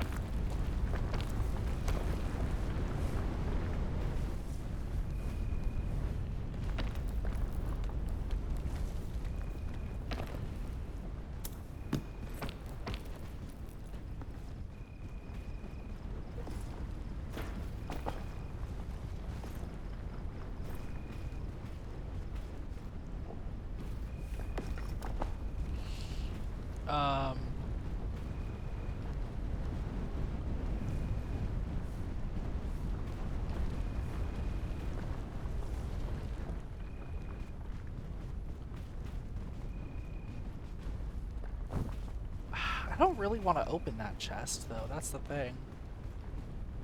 Like, I don't think it's going to give me anything of value to me. Was there a bot? I actually did. No! Fuck.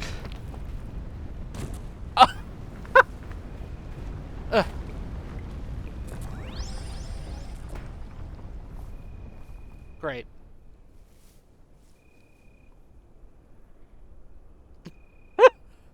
This is the most action-packed, like, the most action-packed death I've ever seen.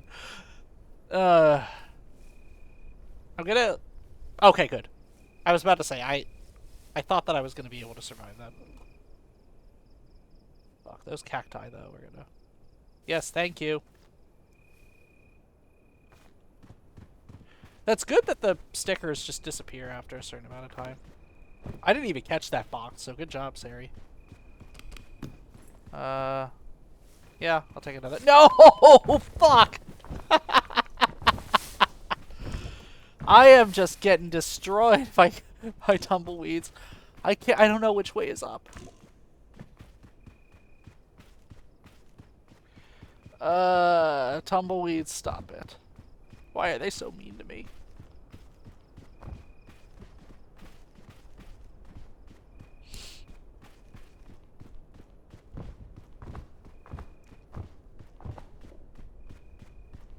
Do I have food? They should have had tumbleweeds and white knuckle. I mean, those insects are kind of like tumbleweeds. They'll just bump into you and knock you off. What does Pandora's lunchbox do again? Let me check. Pandora's lunchbox. Clears all negative status. Oh. It's either randomly a random effect, either positive or negative. Okay. I'll just go back to carrying it.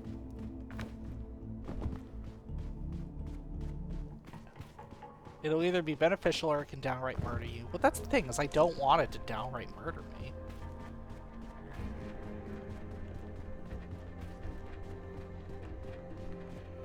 Let's see if the prickleberry's good. Ah?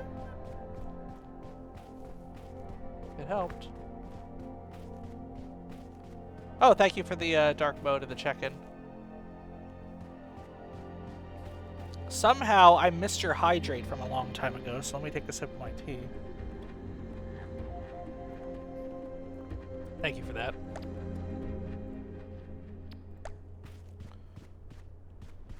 What? Why does it say an ad starting soon? I thought we just had an ad.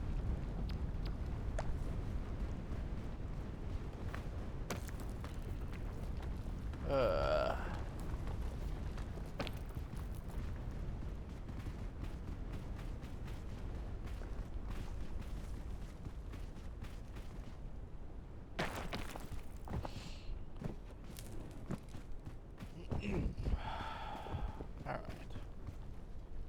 So I'll probably use a chain to get over to the other side there.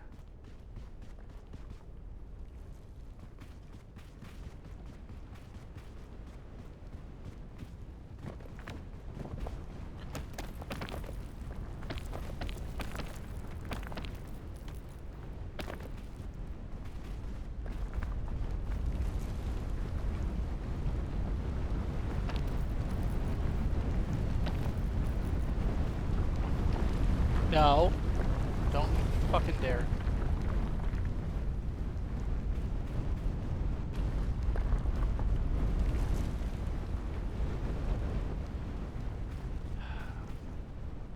Oh. Actually, that looks like a good place to go.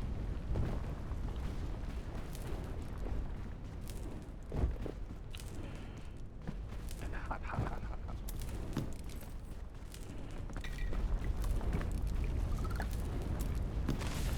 Nope.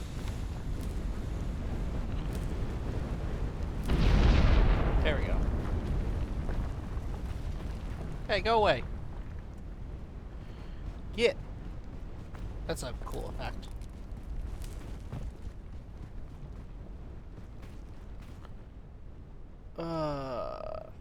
Did the sun get to a more convenient place? I don't want to burn.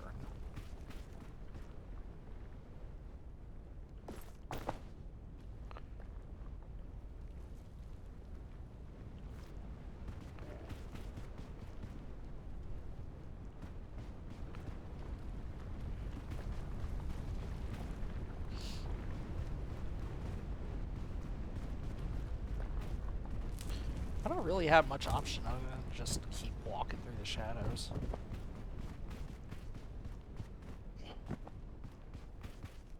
I know it's gonna take me longer, but at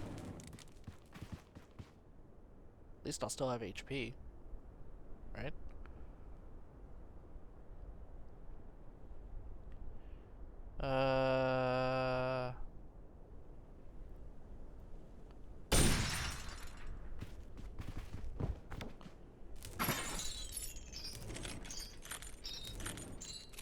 Come on.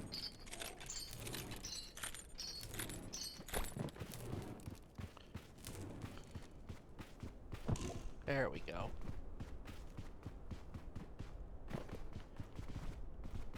Hey, welcome on in, Shui. Good to see you.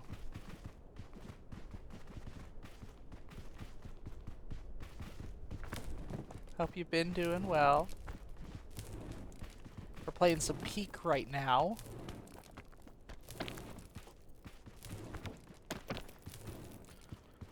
I don't know why I took off like that. I feel like I'm just gonna set myself on fire. Ah. Well, shit, I kinda have to then. There we go. Okay.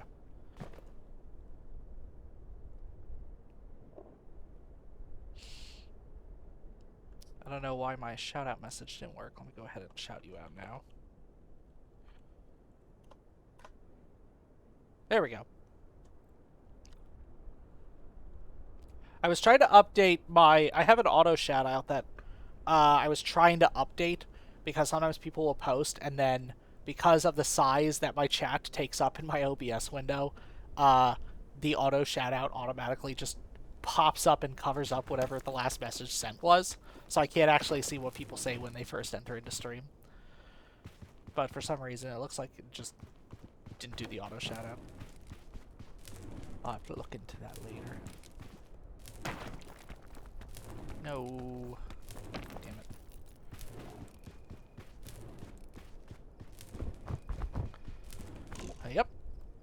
Ah, nice. Okay.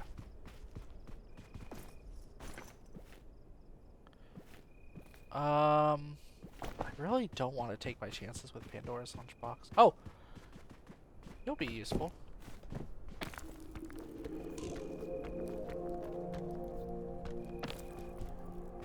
Can a food appear so I can eat it, please?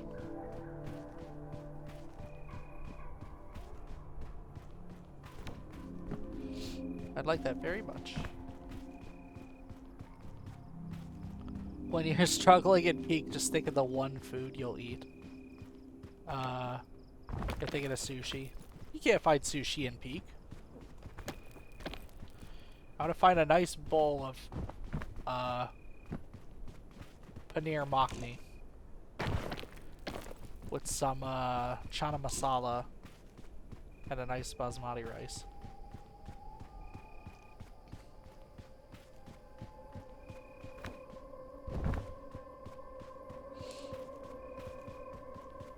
Okay, I'm gonna go this way. I don't think I've tried climbing up this way before.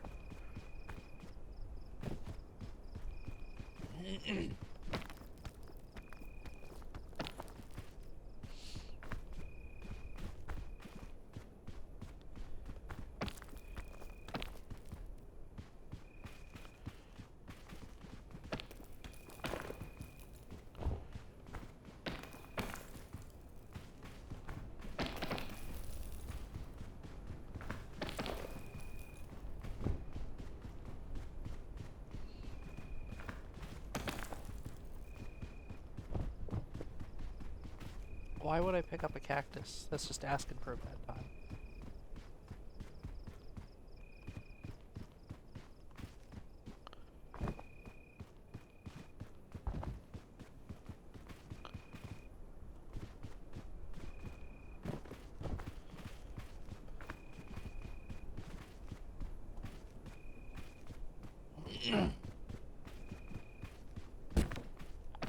I don't want a cactus attached to me. Come on.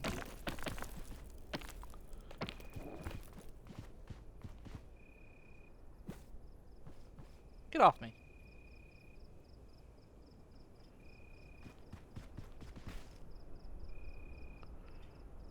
What, do I just have this attached forever? Get off me! Maybe I should try the, Pandora's Lunchbox. Wait a minute! I have a checkpoint flag. I could, put it down and then try Pandora's Lunchbox.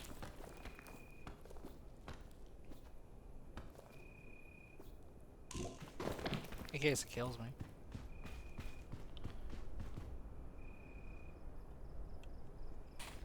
There we go.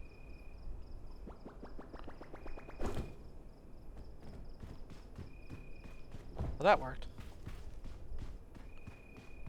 Ooh, actually, I should probably just chain my way up there.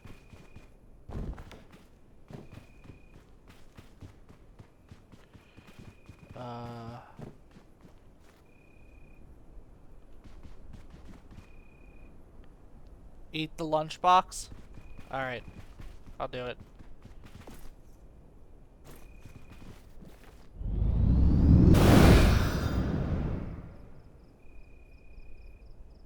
Yeah, that's better.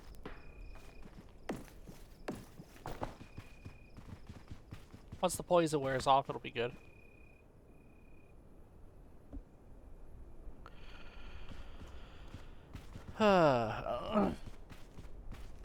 Oh, you can wait out the poison and sleep, yeah. Did you hope it would kill me?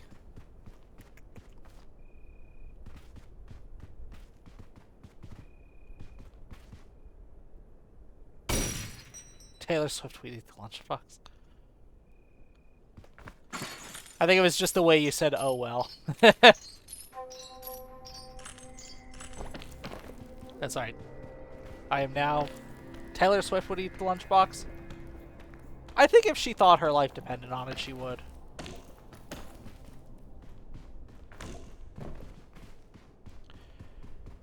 You're assuming motive without reason, speech 100. Oh! Ooh, it's bright. It's bright this morning. Hell yeah!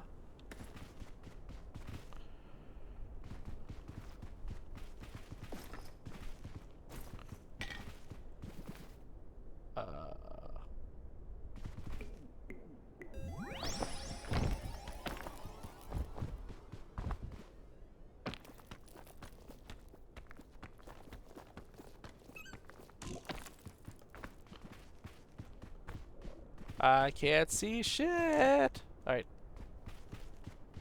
Thank you for the throw.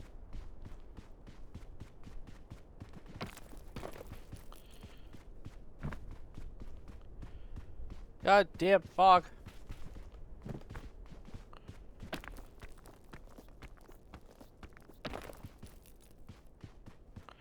There we go.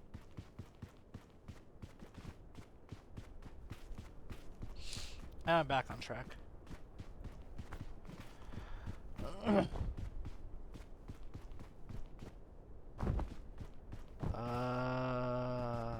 That way.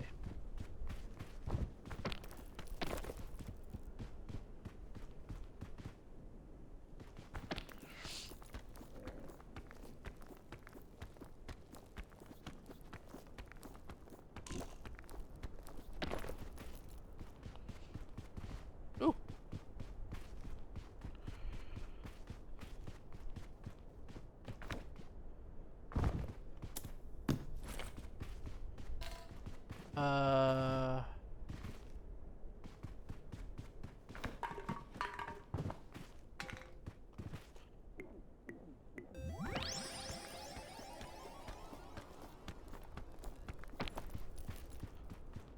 That works.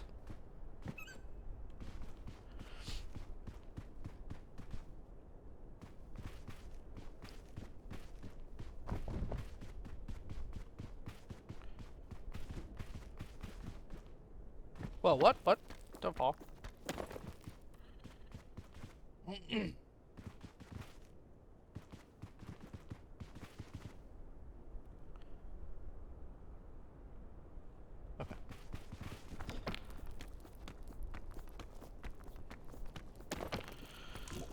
Shit. Not what I wanted to do. Ooh, actually.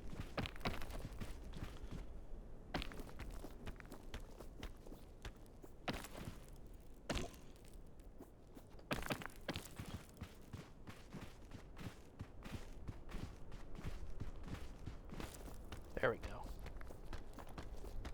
Hell yeah. That's much better.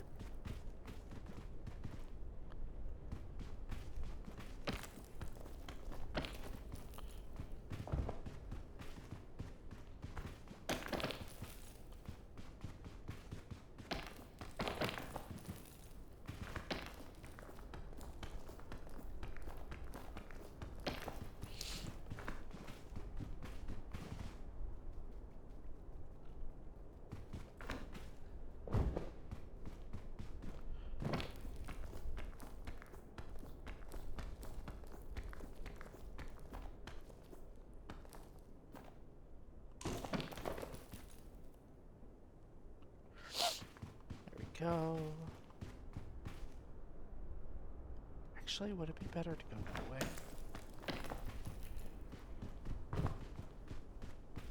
Ooh. Ooh. No, shadows, don't disappear. God damn it. Alright.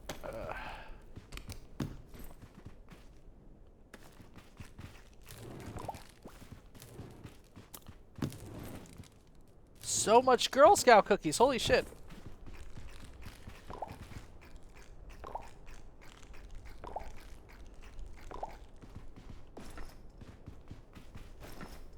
Can I get rid of anything here?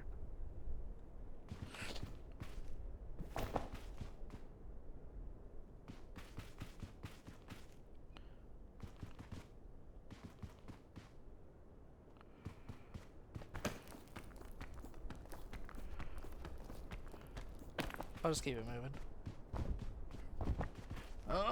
Actually, that's not smart. I need at least one food item on me.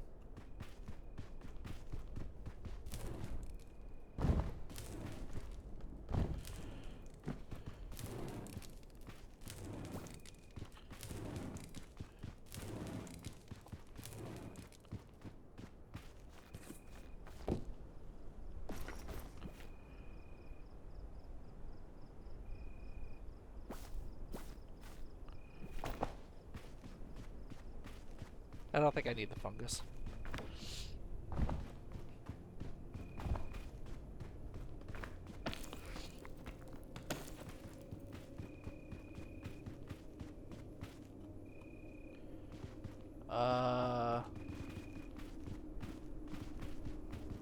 Which way?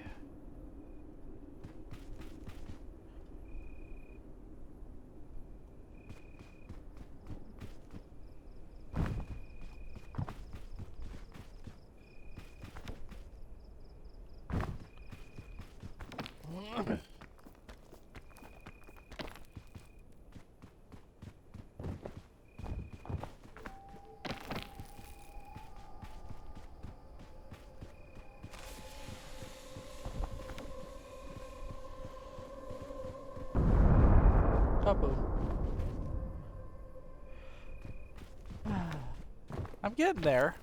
I think I'm pretty close to the top. I'm definitely further along than I was last time. I forgot how fucking tall Mesa was, though.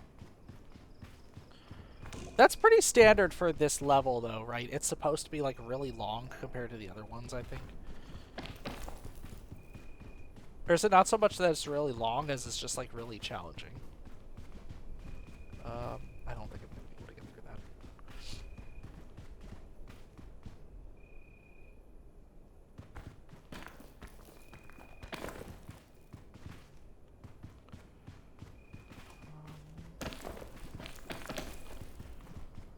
Not really what I want to do.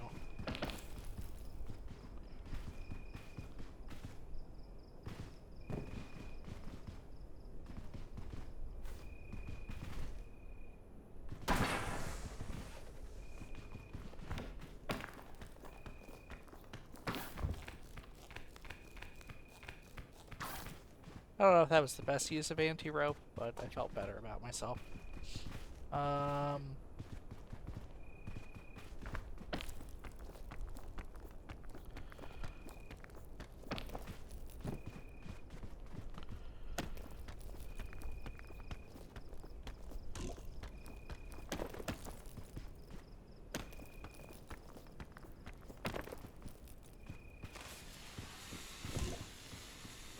Oh, come on. Don't blow me up. Oh, boy. Oh, Nelly. At least I didn't get to go too far. God, I can't even talk straight. Okay. We're almost there.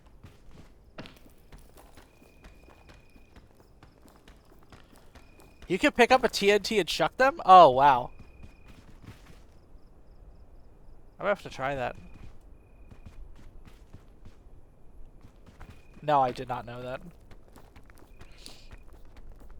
I just assumed I had to run for cover whenever it started counting. Ooh, okay.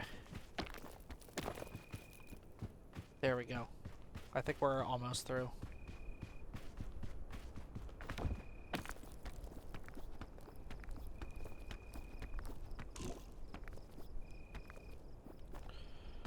Come on.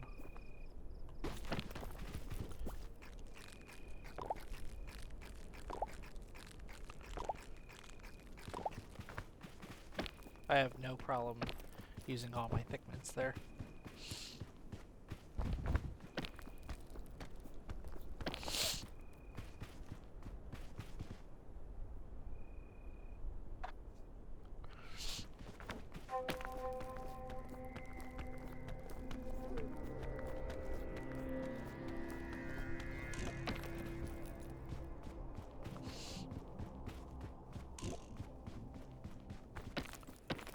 Hell yeah, we did it.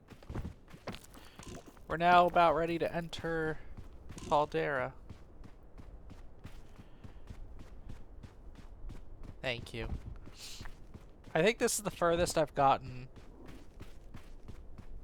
on one player. Fairy Lantern, hell yeah.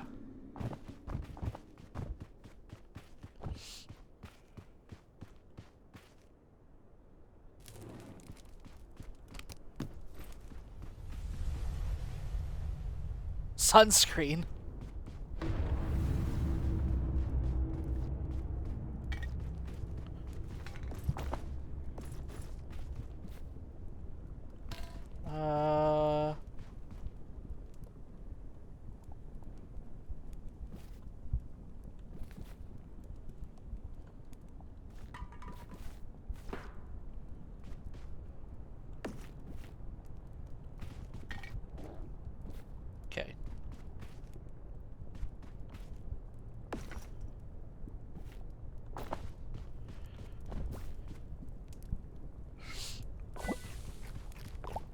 Alright. Let's do this. Cloudera shouldn't be super difficult. Going to bed. Bye. Yeah, thank you for stopping by, Bucket. Have a good rest.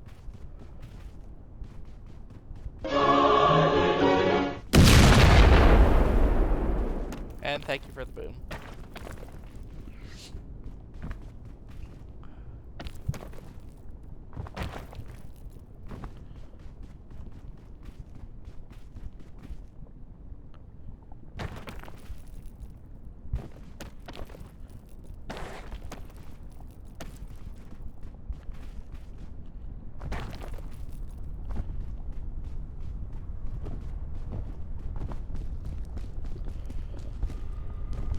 All right.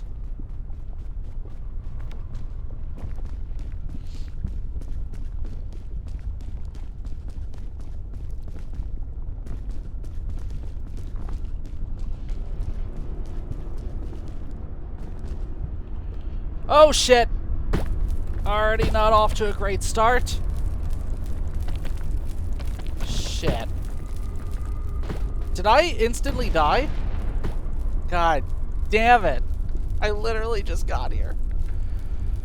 I didn't even place a checkpoint flag.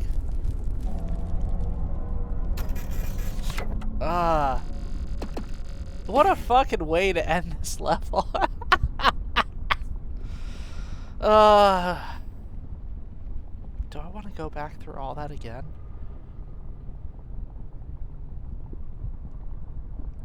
I thought I would just walk very gracefully up to the platform, but I didn't think it would actually topple me like that.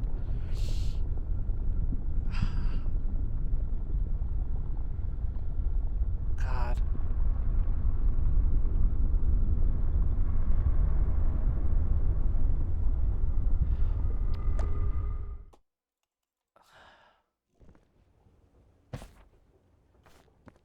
Okay. So here's what I'm gonna do. I'm gonna start one more round, but I'm gonna kind of speed run through it. Yeah, no, thanks. I'm gonna kind of speed run through it because I don't want to spend another hour playing this game. I kind of want to finish up in like maybe 30 minutes or something like that. But I'll give it a try.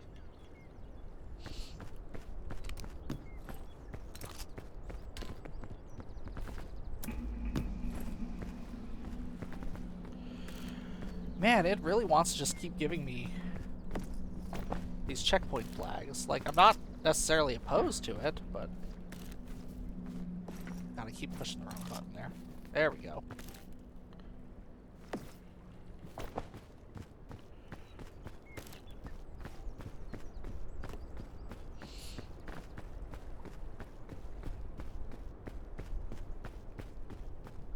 Get a cannon, light the fuse, and get yourself in it, and spam play dead mode when you get shot. Really? I'm gonna try that out. If I can find a cannon, I'll do that, okay?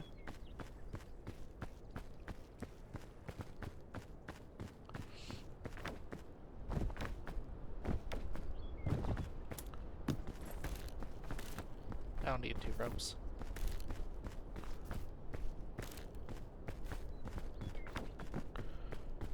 Gotta make sure you handle the cannon so it's facing up into the sky. Got it.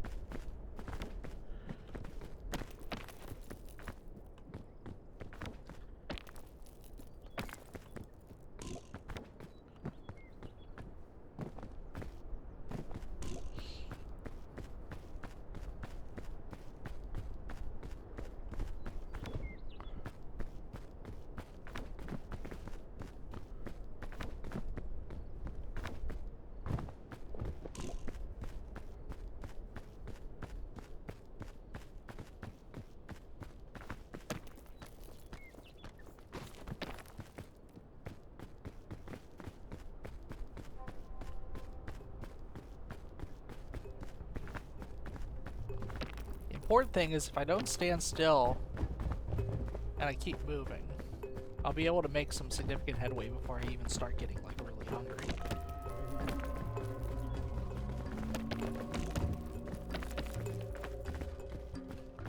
Also just spam the jump button like crazy.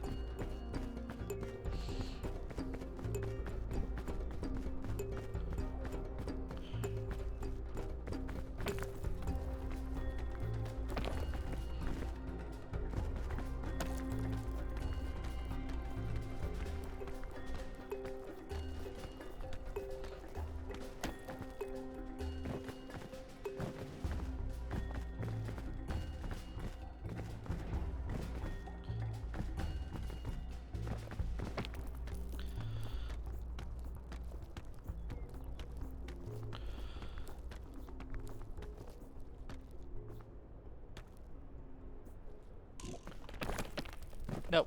Okay, that's alright. Go back down. Okay. Let's go this way.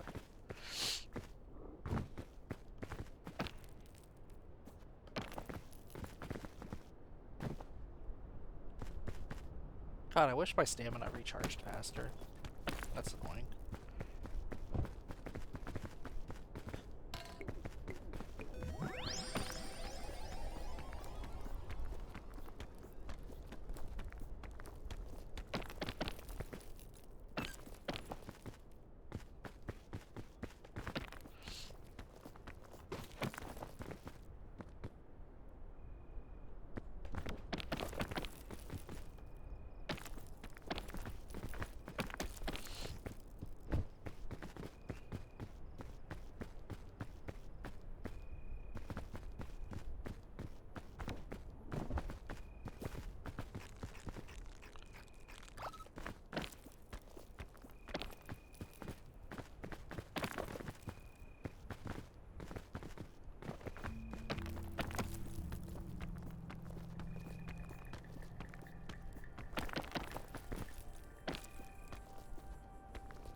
Okay.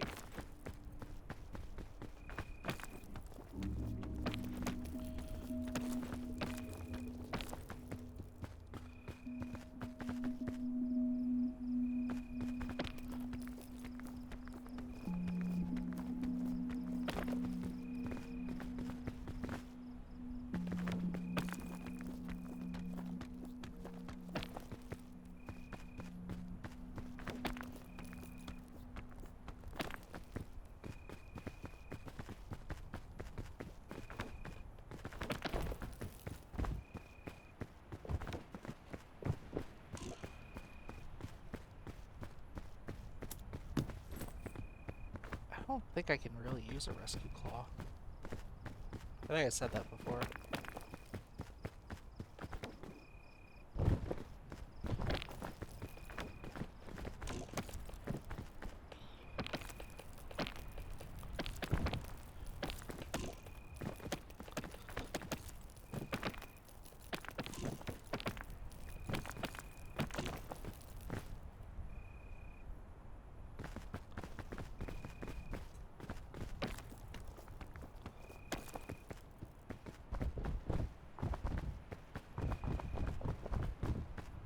Okay.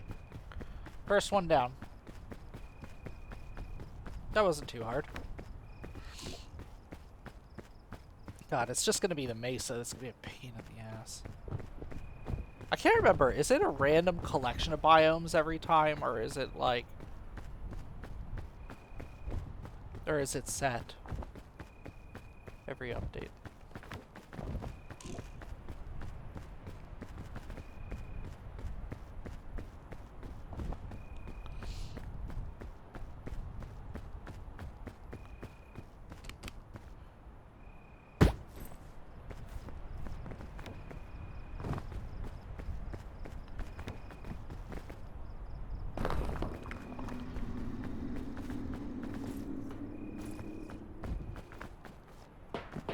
Thought you could get away from me.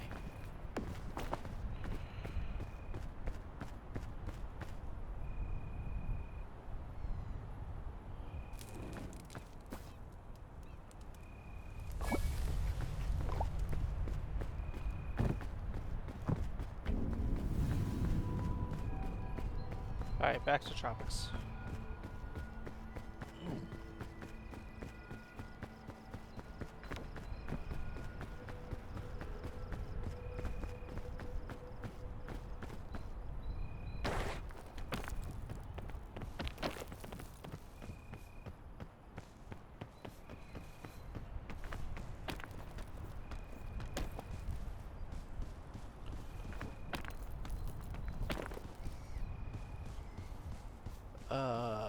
Whoa! No, no, no, no, no, no. Yes! Hell yeah. Oh, that was a good save. Okay.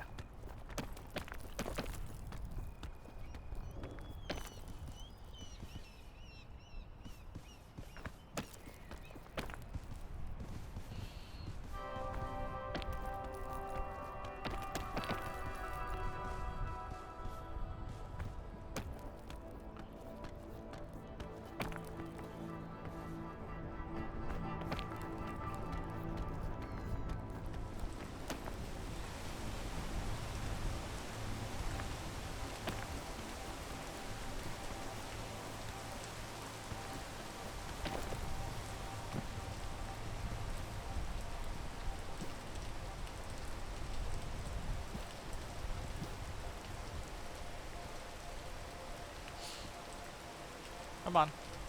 Stop raining.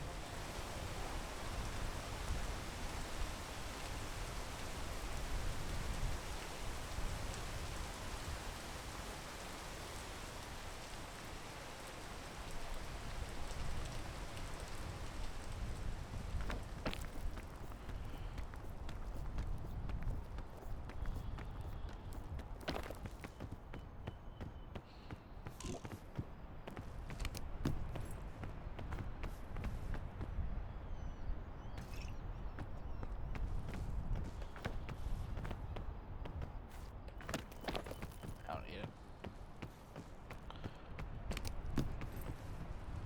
That I can use.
What? Oh. That's not what I intended to do. I was literally standing there. Oh, god damn it.